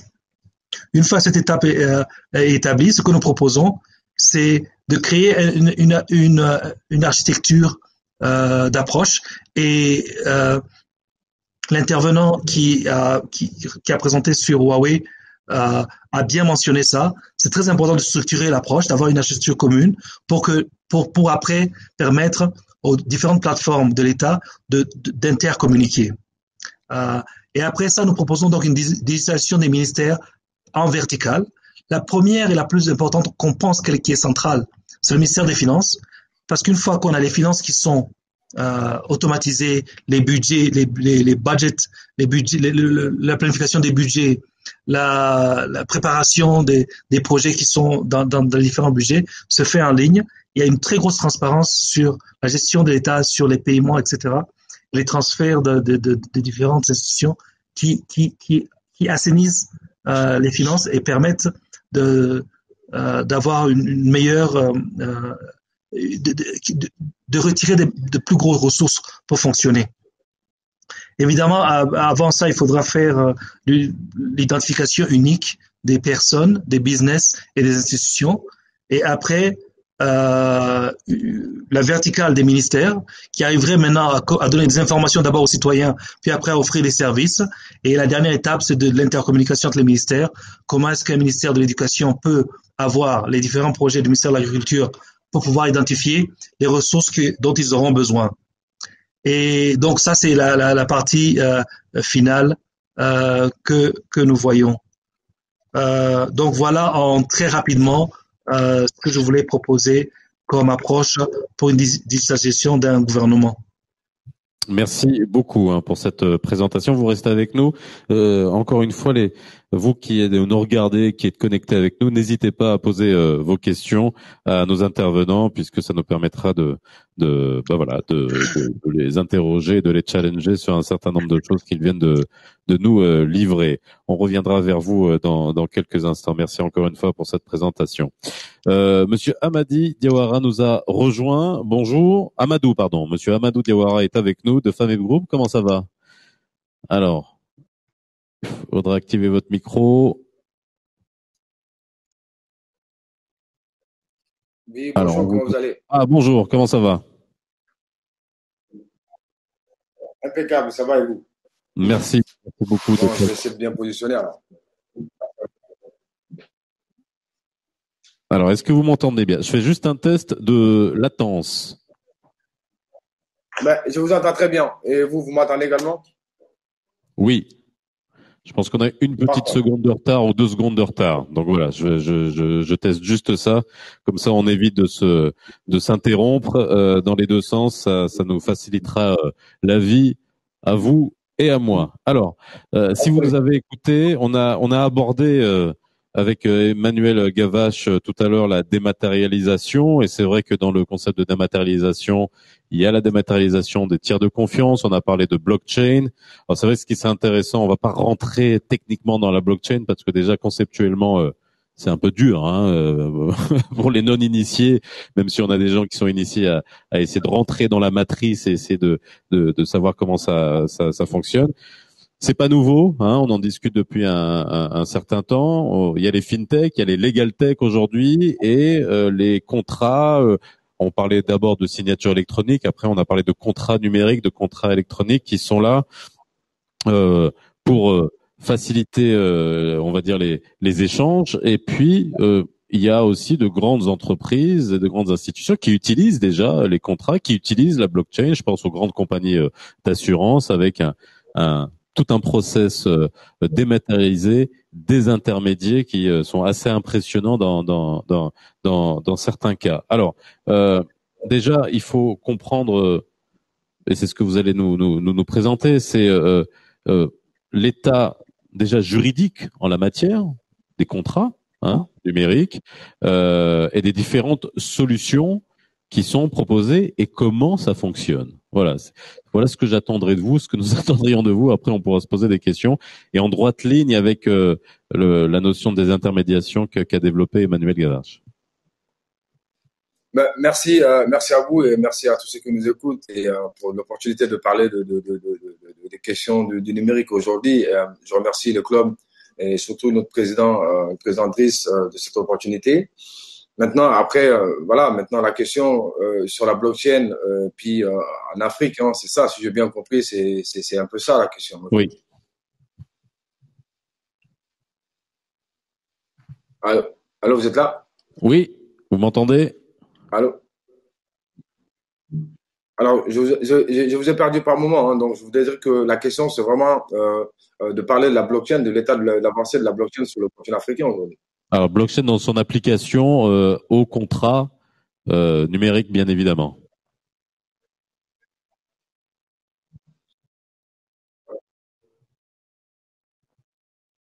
Ok. Je pense qu'on l'a perdu. Moi, je vous entends. Je vous entends. Bon, ça y est, on vous a récupéré. Allez-y. Allô? Allô? Je vous entends. Allô? On vous entend et on vous voit. Apparemment, vous avez du mal à m'entendre, moi.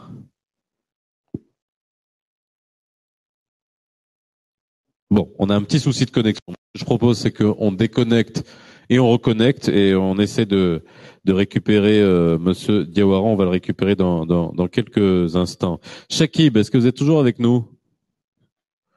Oui, je suis là. Ah, Shakib, il est toujours là, fidèle au poste. Alors, c'est vrai que juste en droite ligne avec ce que vous nous avez présenté tout à l'heure, Shakib, moi j'ai une question d'ordre un peu plus général. C'est maintenant que vous avez posé, que ce soit les prérequis, que ce soit le cadre, que ce soit l'écosystème qu'il faut mettre en place pour qu'une vraie smart city ou une digital city soit mise en place. Le thème de Digital Now cette année, c'est quand même parler de la relance économique et le digital au service de la relance économique. Et même ma question, c'est les programmes Smart City. Aujourd'hui, on a vu le nombre de créations d'emplois que ça a pu générer dans certains projets. Est-ce que justement ces projets de Smart City peuvent jouer un rôle fondamental dans la relance économique? Merci pour cette question. La réponse est oui, parce qu'aujourd'hui, nous avons fait des études avec beaucoup de cabinets de grands noms au niveau international et nous avons démontré comment l'investissement au niveau du digital permet effectivement d'augmenter le PIB. Donc, il y a des études que nous avons fait et nous avons démontré que une augmentation d'investissement de 20% sur le digital permet d'augmenter le PIB de plus de 1%. Donc aujourd'hui, c'est un fait. L'économie digitale fait partie, je dirais, donc de l'économie de l'État. Et quand on parle de l'économie numérique, donc l'économie numérique ou l'économie digitale, c'est pas quelque chose de nouveau parce qu'aujourd'hui, les personnes qui ont parlé, donc effectivement, donc de digitalisation, donc en Afrique, au Rwanda, etc. Quand on regarde dans les faits ce qui se passe aujourd'hui au niveau mondial, il y a quand même un peu plus de 160 pays qui ont déjà affiché leur programme digital, mais qui a été affiché d'une manière pragmatique, avec des KPI, avec des objectifs qui sont fixes. Le cas de l'Allemagne, par exemple, c'est devenir le leader sur l'industrie 4.0 d'ici 2025. Le cas de Singapour, c'est d'être le leader sur ce qu'on appelle Smart Digital Nation. C'est l'État au service du citoyen. Donc, à partir du moment où on définit des KPI qui sont clairs et on met en place je dirais donc l'infrastructure et on met en place, je dirais donc la méthodologie et les décisions politiques en termes de gouvernance et en termes également de régulation pour atteindre ces KPI, on doit les atteindre. Mais donc premièrement, il faut effectivement fixer ces objectifs. Maintenant, pour la création d'emplois, oui, puisque quand on augmente le PIB, effectivement, ça permet de créer de l'emploi, ça permet de créer de la richesse. Mais encore aujourd'hui, il y a au-delà de l'emploi, il y a quelque chose sur lequel moi j'insiste beaucoup aujourd'hui, ce sont les talents. Donc, si on n'a pas les talents, on peut rien faire. Et donc, c'est la première chose qu'il faut faire, c'est effectivement se mettre en place cet environnement favorable pour les talents. Et c'est un peu pour cela que nous, côté société Huawei, donc nous avons initié cette action sociale au Maroc de ce qu'on appelle de ICT Academy, en partenariat avec 20 universités académiques au Maroc, qui permet aujourd'hui de former des talents dans le métier de digital. Donc aussi bien sur le cloud computing, sur le big data, sur l'intelligence artificielle, sur le switching et également sur la 5G. Et donc ça, c'est une réalité. Et je serais ravi de partager avec vous d'autres informations au cas où c'est nécessaire. Merci beaucoup. On a récupéré Monsieur Diawara. Oui, absolument, je vous entends très bien.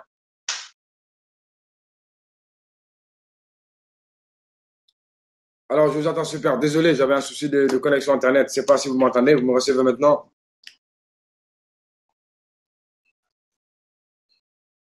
Votre micro est fermé au cas où vous êtes en train de parler.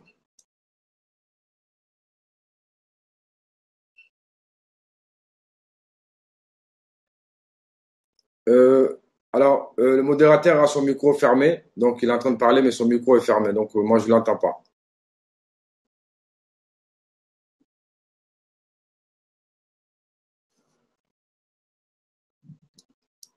Monsieur le modérateur, votre micro est fermé.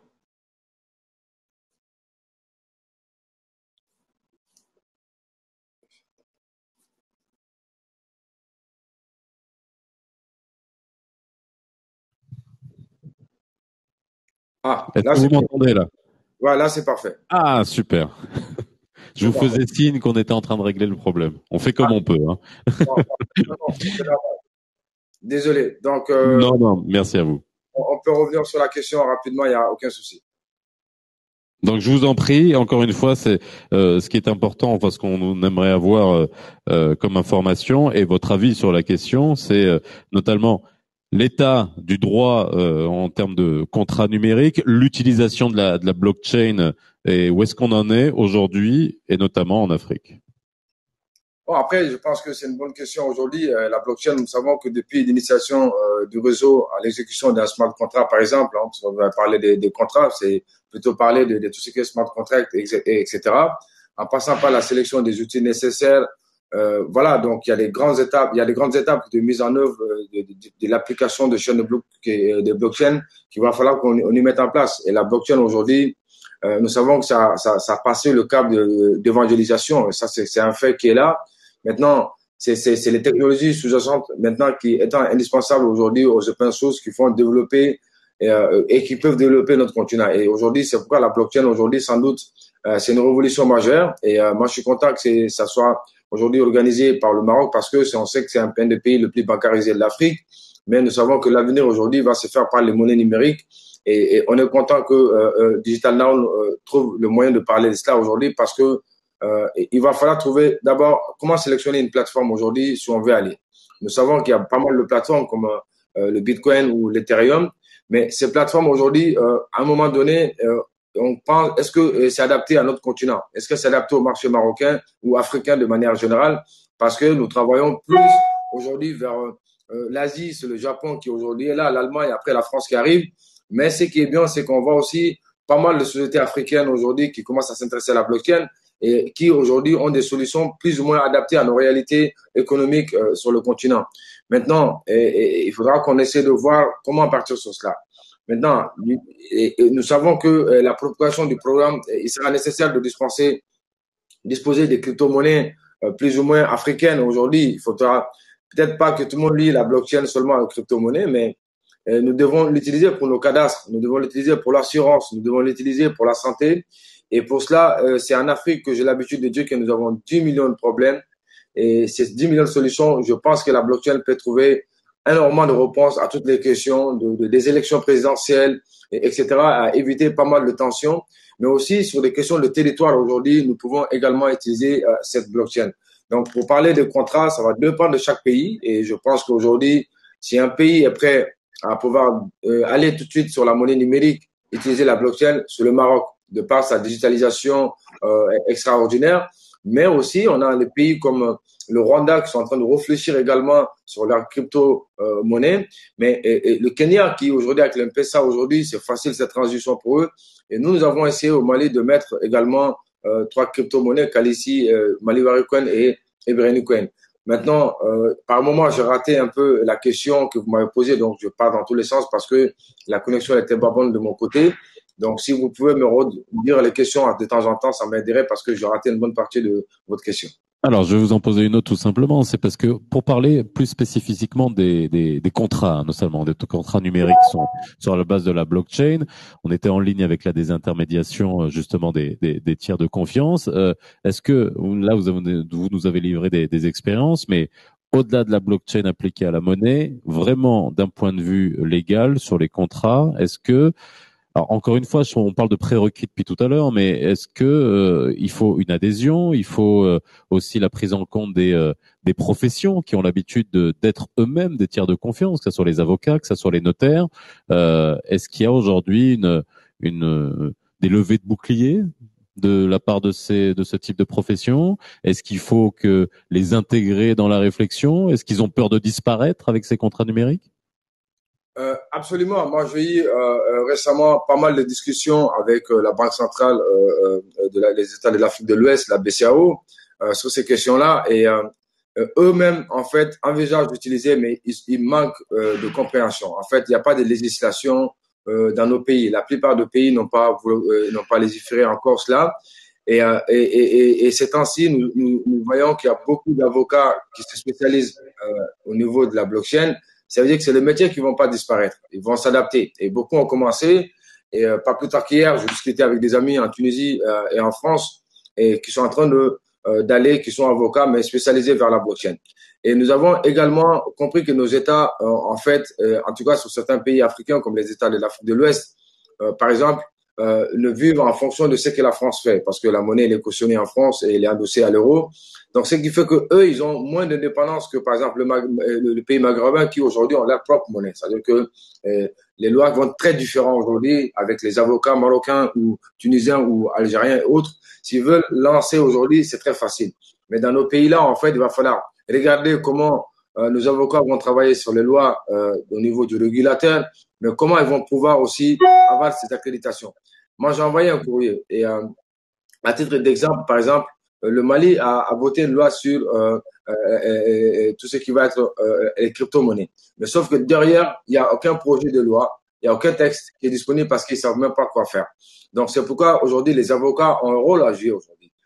Quoi qu'il arrive, c'est eux qui vont écrire, qui vont aider, accompagner avec les spécialistes blockchain pour pouvoir sortir des textes, donner plus de confiance à la population, mais ces métiers ne disparaîtront jamais parce que quoi qu'il arrive, il y a l'intelligence artificielle, mais il faut toujours l'humain, il faut des textes, il faut des projets de loi qui vont être pris en compte. Donc, je pense que les smart contracts aujourd'hui, beaucoup de métiers sont en train de s'adapter. L'assurance aujourd'hui, quand on voyage et qu'on a un problème, les assureurs aujourd'hui utilisent beaucoup la blockchain. Et je pense qu'aujourd'hui, dans pas mal de pays, ils ont commencé à utiliser pour sécuriser les domaines des cadastres. Donc, aujourd'hui, beaucoup de métiers au-delà des crypto-monnaies, nous pouvons utiliser la blockchain aujourd'hui. Et je pense qu'aujourd'hui, avec Covid-19, et sans doute, il va falloir qu'on réfléchisse comment cette technologie blockchain va permettre aujourd'hui de garantir les résultats, de garantir les informations, parce que c'est ce registre qui va permettre de donner cette transparence aujourd'hui, et seule la blockchain peut le donner aujourd'hui, à mon avis. Alors, justement, voilà, il faut quoi? Il faut de la réglementation, il faut de la prise de conscience. Mais quoi, parce qu'aujourd'hui, la technologie, elle fonctionne, elle existe, hein, et encore une fois, on a des exemples extrêmement concrets, que ce soit dans les assurances, enfin, vraiment les assurances, il y a des compagnies aériennes aussi, si vous ratez votre avion, bon, en ce moment, c'est un peu plus compliqué, mais au moment où on pouvait voyager, vous ratez un avion et automatiquement, voilà, c'est comptabilisé dans le système, le contrat d'assurance est activé et puis vous êtes automatiquement remboursé sur votre compte. On est déjà parti loin et ça c'est déjà l'année dernière. Et il faut une réglementation, tout simplement. Aujourd'hui, vous savez, on a besoin de réglementation. Et c'est ça, il faut des États forts aujourd'hui. La Chine a annoncé la monnaie numérique chinoise et d'après les informations que j'ai, ils ont demandé déjà à des cadres chinois de commencer à l'expérimenter, à l'utiliser. Et je pense qu'aujourd'hui, nous avons besoin qu'il y ait une réglementation de façon mondiale, mais aussi en fonction des zones, en fonction des zones monétaires. Et pour cela, et je crois que la Tunisie est en train de réfléchir. Le Maroc, je ne connais pas trop encore l'engagement du royaume encore sur les questions de blockchain, mais c'est que des pays comme la Tunisie, ils sont très avancés. Maintenant, il faut voir que est-ce que cette réglementation aujourd'hui, avec Goldman Sachs, avec JP Morgan qui sont en train de créer, et puis même la Banque mondiale sur ces questions-là. Moi, j'ai eu la chance de discuter avec le vice-président de la Banque mondiale, Hafez Gam, sur ces questions-là. Il était intéressé, il dit que la banque est en train de travailler également dessus, mais est-ce que la Banque mondiale peut mettre la pression à nos différents États de réglementer ça dans les plus brefs délais? C'est ça la question. Maintenant, organiser des webinaires comme ça pour parler de cela, ça met la puce à l'oreille, mais ça permet également de discuter et de faire comprendre aux autorités de nos pays qu'il est nécessaire et vital d'aller rapidement sur la réglementation parce que ces technologies, elles font des miracles, mais si jamais on veut faire aussi des dégâts, on peut le faire avec sans réglementation. Donc, je pense que c'est vital qu'il y ait une réglementation pour cela. Et ça, c'est clair, c'est évident. Merci beaucoup, Monsieur Diawara. On va poser la question à Hajar Khayati. Hajar, est-ce que vous êtes avec nous? Je vous vois, votre micro est rouge. Vous n'êtes pas connecté. Enfin, si, vous êtes connecté. Ok. Shakib, est-ce que vous êtes toujours là? Je sais que... Ah, Hajar. Ah, il est là. Ok. Hajar? Est-ce que vous m'entendez, Hajar? Hajar. Bon. Entre-temps, moi, je pense que oui. Il faudra qu'on applique quand même le risque de la blockchain dans les contrats. Il faut qu'il y ait une application aussi. Et puis, on sait tous que le monde des transactions en ligne a connu un changement drastique dans le domaine des contrats et cela n'est pas fait d'exception. Mais des nouveaux contrats qui sont en train d'arriver aujourd'hui sur la blockchain, il va falloir qu'on arrive à réglementer et de voir les risques qu'ils peuvent avoir aussi pour les consommateurs. Parce que c'est le souci aujourd'hui qui est là. Et des informations qui ne nécessitent pas un administrateur central, c'est très bien. Très bien, ça permet d'être maître de ce qu'on veut faire et que l'utilisateur, les citoyens ou aussi les populations arrivent à l'avoir. Mais ce qu'on peut aussi savoir, c'est comment implémenter pour les zones rurales, en milieu rural. Parce que ça, c'est très important aujourd'hui. Comment ces populations analphabètes peuvent comprendre aujourd'hui que la blockchain, c'est quelque chose, une technologie qui va être là, qui va faciliter leur vie, en fait, permettre d'échanges entre un villageois dans un petit village à Bamako, au Mali, disons, et un autre villageois au Maroc, par exemple, ils peuvent échanger et commercer et la blockchain peut permettre de le faire ça rapidement aujourd'hui. Mais il faut voir les risques et aussi comment on va les appliquer dans les contrats. Parce que là, le souci est là aussi, c'est ça qui manque.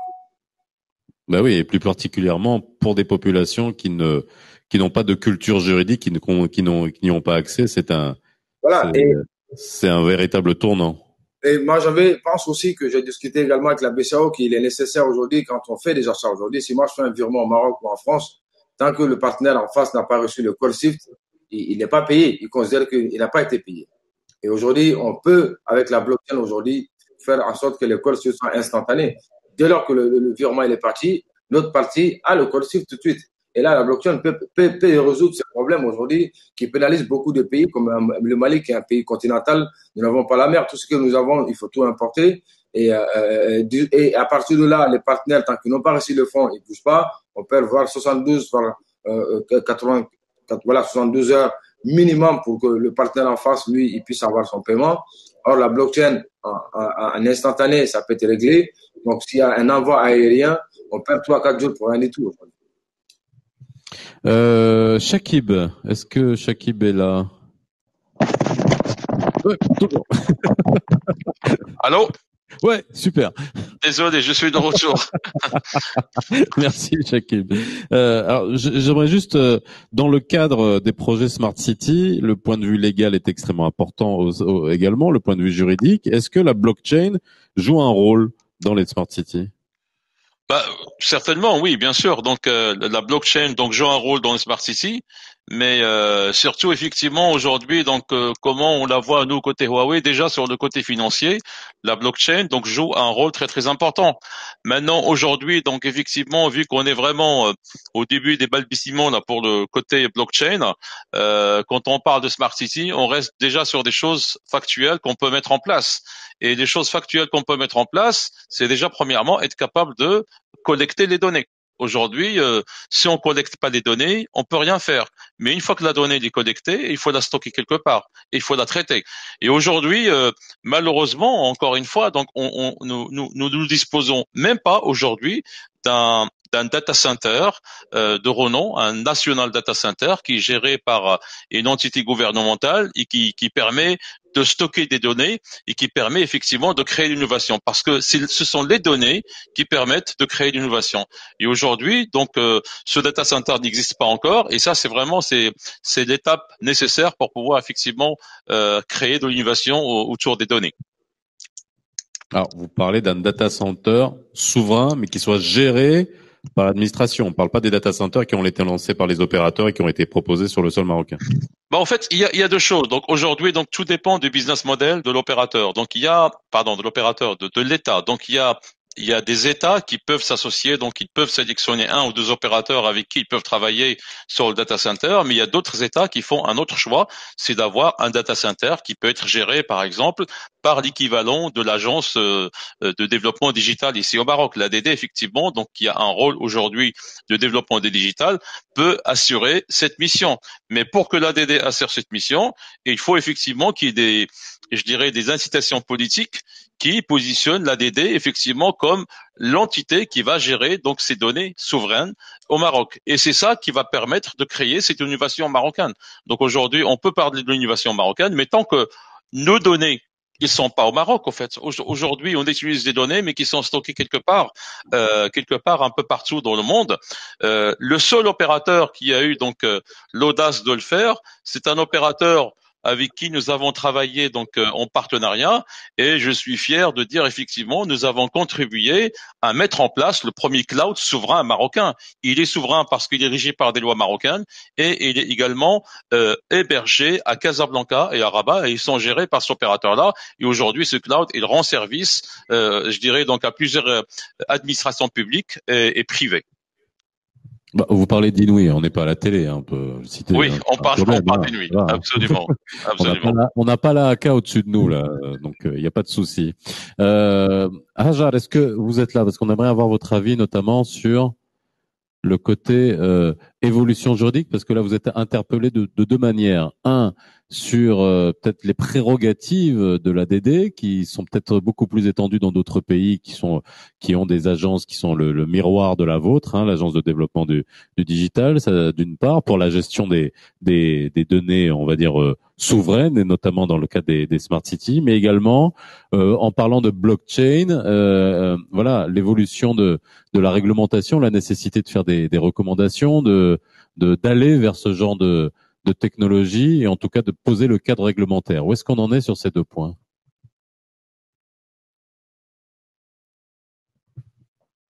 Merci. On vous entend pas. C'est dommage. Elle n'arrive pas à se connecter. En tout cas, le micro est bien. Monsieur Nkubito, vous êtes là? Monsieur Nkubito. Oui, je suis bien là. Ah, super.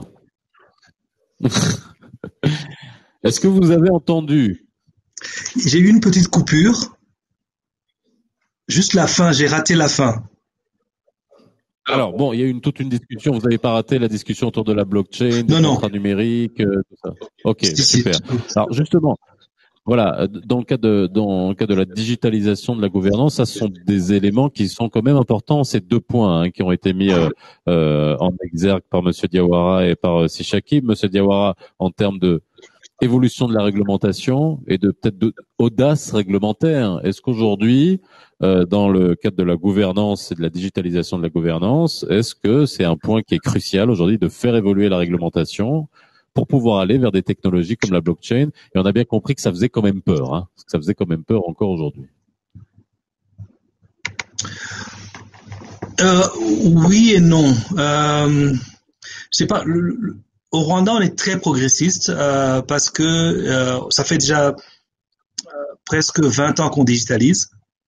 Et je trouve que c'est vrai que la régulation est importante, mais c'est des changements fondamentaux qu'on ne peut pas, je crois, bloquer. On peut les retarder, mais on va vers là.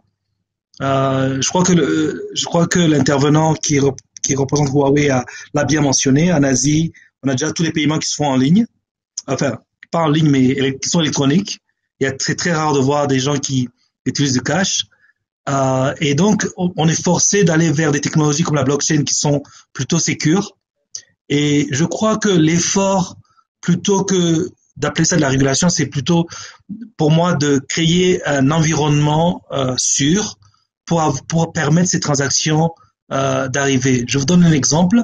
Si j'ai de la famille qui est dans un milieu rural, dans n'importe quel pays africain, surtout au sud du Sahara, au lieu de donner du cash à quelqu'un qui va le lui donner, de tout simplement faire un paiement directement à l'alimentation où elle peut faire ses courses, ou alors lui charger son téléphone avec de l'argent, c'est beaucoup plus simple. Donc je crois que notre mode de vie, notre demande de développement exige l'adaptation à ces nouvelles technologies, et la régulation est juste un framework qu'il faut mettre en place. Merci. Hajar, est-ce que je réessaye Hajar? Hajar, est-ce que vous m'entendez? Dites-moi que oui.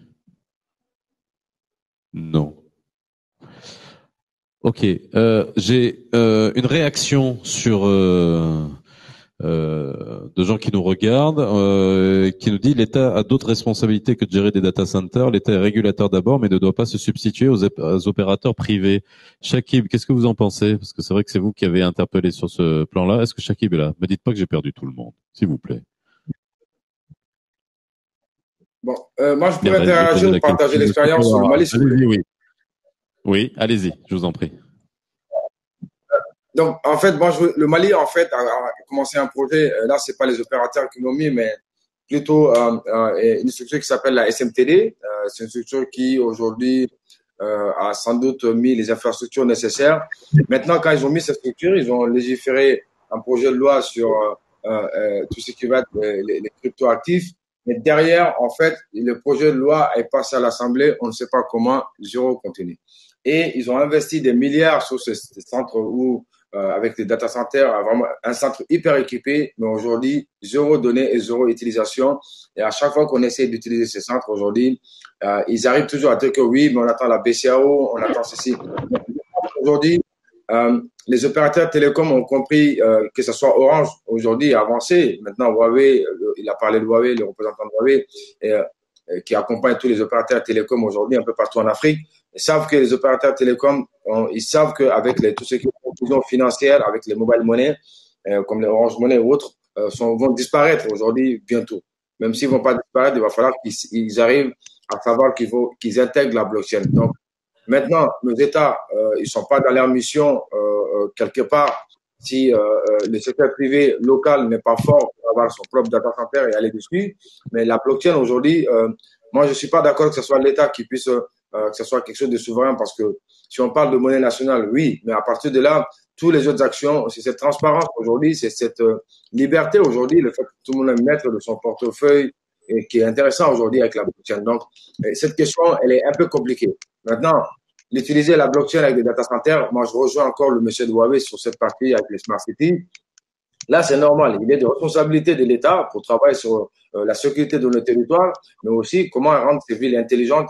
Et seule la blockchain aujourd'hui peut faciliter cela. Aujourd'hui, des millions de personnes peuvent cohabiter, avoir des actions et être aujourd'hui instantanées sur des transactions. Voilà un peu le partage que je voulais dire.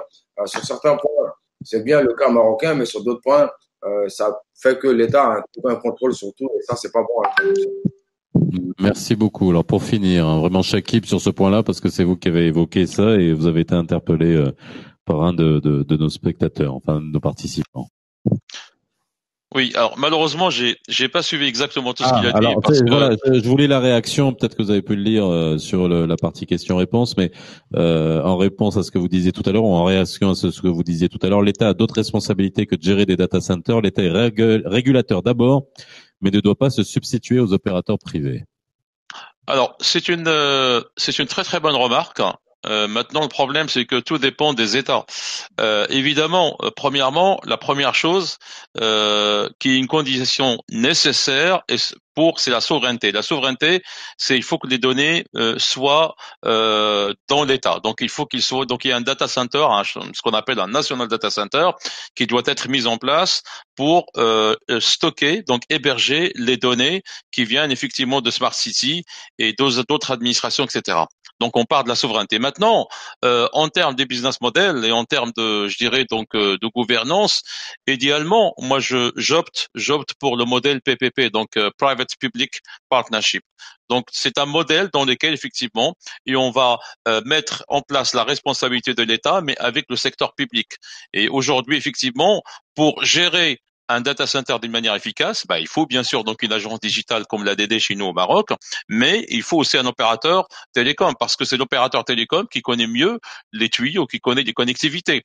Et donc idéalement, effectivement, c'est de partir sur un schéma dans lequel donc il y a une collaboration entre le public et le privé pour gérer les données. Pas gérer les données, peut-être les données, ils peuvent être gérés par une entité étatique parce qu'on parle de la sécurité.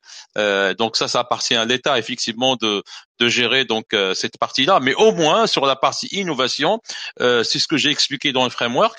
Dans la partie innovation, donc il faut l'implication de l'écosystème. Et quand je parle de l'écosystème pour le cas du Maroc en tout cas, ce sont des sociétés marocaines, ce sont des startups et qui doivent être en place, donc doivent travailler donc pour exploiter ces données avec l'ADD, avec l'APB, avec le ZIM.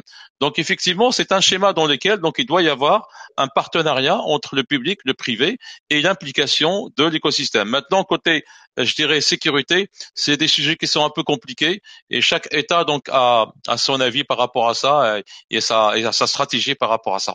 Alors vous avez des exemples de pays où justement vous avez des data centers souverains qui sont contrôlés directement par l'État, ou Oui. le point de vue, et bien sûr d'un point de vue technique, il y a des PPP qui permettent de rendre opérationnel le data center et dans sa gestion. Bien sûr. Donc en fait, nous avons plusieurs exemples pour le cas de l'Afrique. Je commence par le Cameroun. Donc le Cameroun, donc on a mis en place un data center qui était donc géré non seulement par l'État mais également par l'opérateur local. Et là effectivement, ce data center pour stocker les données donc du Cameroun, mais également pour pouvoir mettre en place ce qu'on appelle le plan de haut débit, la connectivité. Et le deuxième cas qui est très important, c'est ce qu'on a mis en place au Cap-Vert. Cap-Vert, en fait, avec l'agence, avec l'équivalent de l'ADD, donc au Maroc, l'agence digitale, ça s'appelle l'agence, c'est NOSI, au Cap-Vert. Nous avons mis en place tout à l'heure, donc Hajar de l'ADD, il a parlé d'un projet d'interopérabilité. Nous avons mis ce projet de cloud et d'interopérabilité donc au Cap-Vert, qui a permis aujourd'hui d'avoir ce qu'on appelle le concept de data sharing et qui permet également d'avoir les données accessibles, je dirais par le portail d'un identification donc nationale pour les citoyens pour accéder aux données aussi bien côté éducation qu'au côté santé. Mais tout ça derrière aussi il y a toute une connectivité de plan de haut débit qui a été mise en place. Donc c'est un cloud et c'est un data center qui est géré par l'équivalent de l'ADD. Donc en fait c'est l'agence locale donc NOSI qui est une agence gouvernementale donc au Cap-Vert et ça permet aujourd'hui donc au Cap-Vert de se positionner comme un hub digital dans toute l'Afrique de l'Ouest. Aujourd'hui non seulement le Cap-Vert fournit donc je dirais de l'innovation pour le Cap-Vert mais aussi pour d'autres pays voisins. Donc 5 ou 6 pays aujourd'hui qui utilisent le cloud data center du Cap-Vert. Et nous avons d'autres exemples avec le Kenya. Donc le Kenya, nous avons mis en place donc la ville sécurisée. Donc c'est un data center qui est géré par le gouvernement et par la région, par l'autorité de la ville de Nairobi. Et le dernier en place, c'est le Public Cloud Data Center, mais ça c'est autre chose. Donc ça c'est un Public Cloud de Huawei que nous avons mis en place donc en Afrique du Sud pour offrir l'innovation donc à toute la zone de l'Afrique du Sud et des pays limitrophes. Donc j'espère que bientôt donc on va faire la même chose donc dans l'Afrique du Nord. Merci beaucoup, merci à tous, merci à Ajal, merci Shakib, monsieur Emmanuel Gavage. Monsieur Tadel, si vous permettez, je suis là, difficilement je peux me connecter. Vous êtes revenu, très bien. Donc juste pour rebondir sur ce que disait Shakib sur le cloud. Je ne sais pas où vous êtes, mais on vous entend très mal. Il y a beaucoup de réverb derrière vous. Il y a beaucoup d'écho. Si vous pouvez soit vous rapprocher de votre micro, soit Est-ce que vous m'entendez plus clairement maintenant? On vous entend. C'est juste la qualité du son. Allez-y, je vous en prie. Oui, on parlait du cloud souverain. Je dis comme quoi la digitalisation est en marche au Maroc, mais pour pouvoir l'accélérer, il faut aller sur une approche qui casse les silos existants, une approche de plateformisation de l'État, c'est-à-dire que l'État doit jouer le rôle de régulateur et d'orchestrateur d'un écosystème digital en mettant à disposition de tous les acteurs, les citoyens, les entreprises, l'administration, des ressources technologiques. Et quand on parle de ressources technologiques, on parle bien évidemment d'un cloud souverain, d'infrastructures, de plateformes pour innover des services utiles. L'ADD a déjà commencé dans cette démarche. On a commencé par la plateforme d'interopérabilité comme premier pilote dans cet esprit de plateformisation de l'État. Et notre vision, c'est d'aller sur des projets plus innovants et plus larges, notamment une infrastructure mutualisée, un cloud souverain au profit de tous les acteurs de l'écosystème marocain. Et concernant la blockchain? La blockchain, ça repose aussi sur de cloud souverain. Au niveau de l'État, on ne pourrait pas, d'un point de vue réglementaire, c'est-à-dire autoriser la blockchain si on n'a pas un cloud souverain sur lequel la blockchain se repose. Et tout ça, bien sûr, doit être accompagné par une réglementation appropriée pour pouvoir fédérer tout ça au niveau national. Merci beaucoup, Ajal, d'être revenu et de nous avoir donné ces précisions et la position de l'ADD à ce sujet. Merci, Shakib Achol, merci Emmanuel Gavage, merci Monsieur Diawara, Monsieur Nkubito d'avoir été avec nous pour ce premier panel qui était extrêmement intéressant. Donc, smart governance, territoire intelligent, blockchain, contrat numérique, et ça nous a permis de mettre en perspective l'avancée du Maroc en termes de digitalisation, en termes de gouvernance. Alors pour vous qui nous regardez, le lecteur à tout à l'heure à 14h30 pour le prochain panel, mais qui sera animé par mon ami Rachid Halawi. Ça sera de l'économie des plateformes à la société digitale. Ça sera tout à l'heure. Je vous souhaite un excellent appétit. N'hésitez pas à vous connecter tout à l'heure un peu avant 14h30 et puis continuer à poser vos questions. Voilà, merci d'avoir été avec nous en cette première matinée de l'événement qui dure demain soir.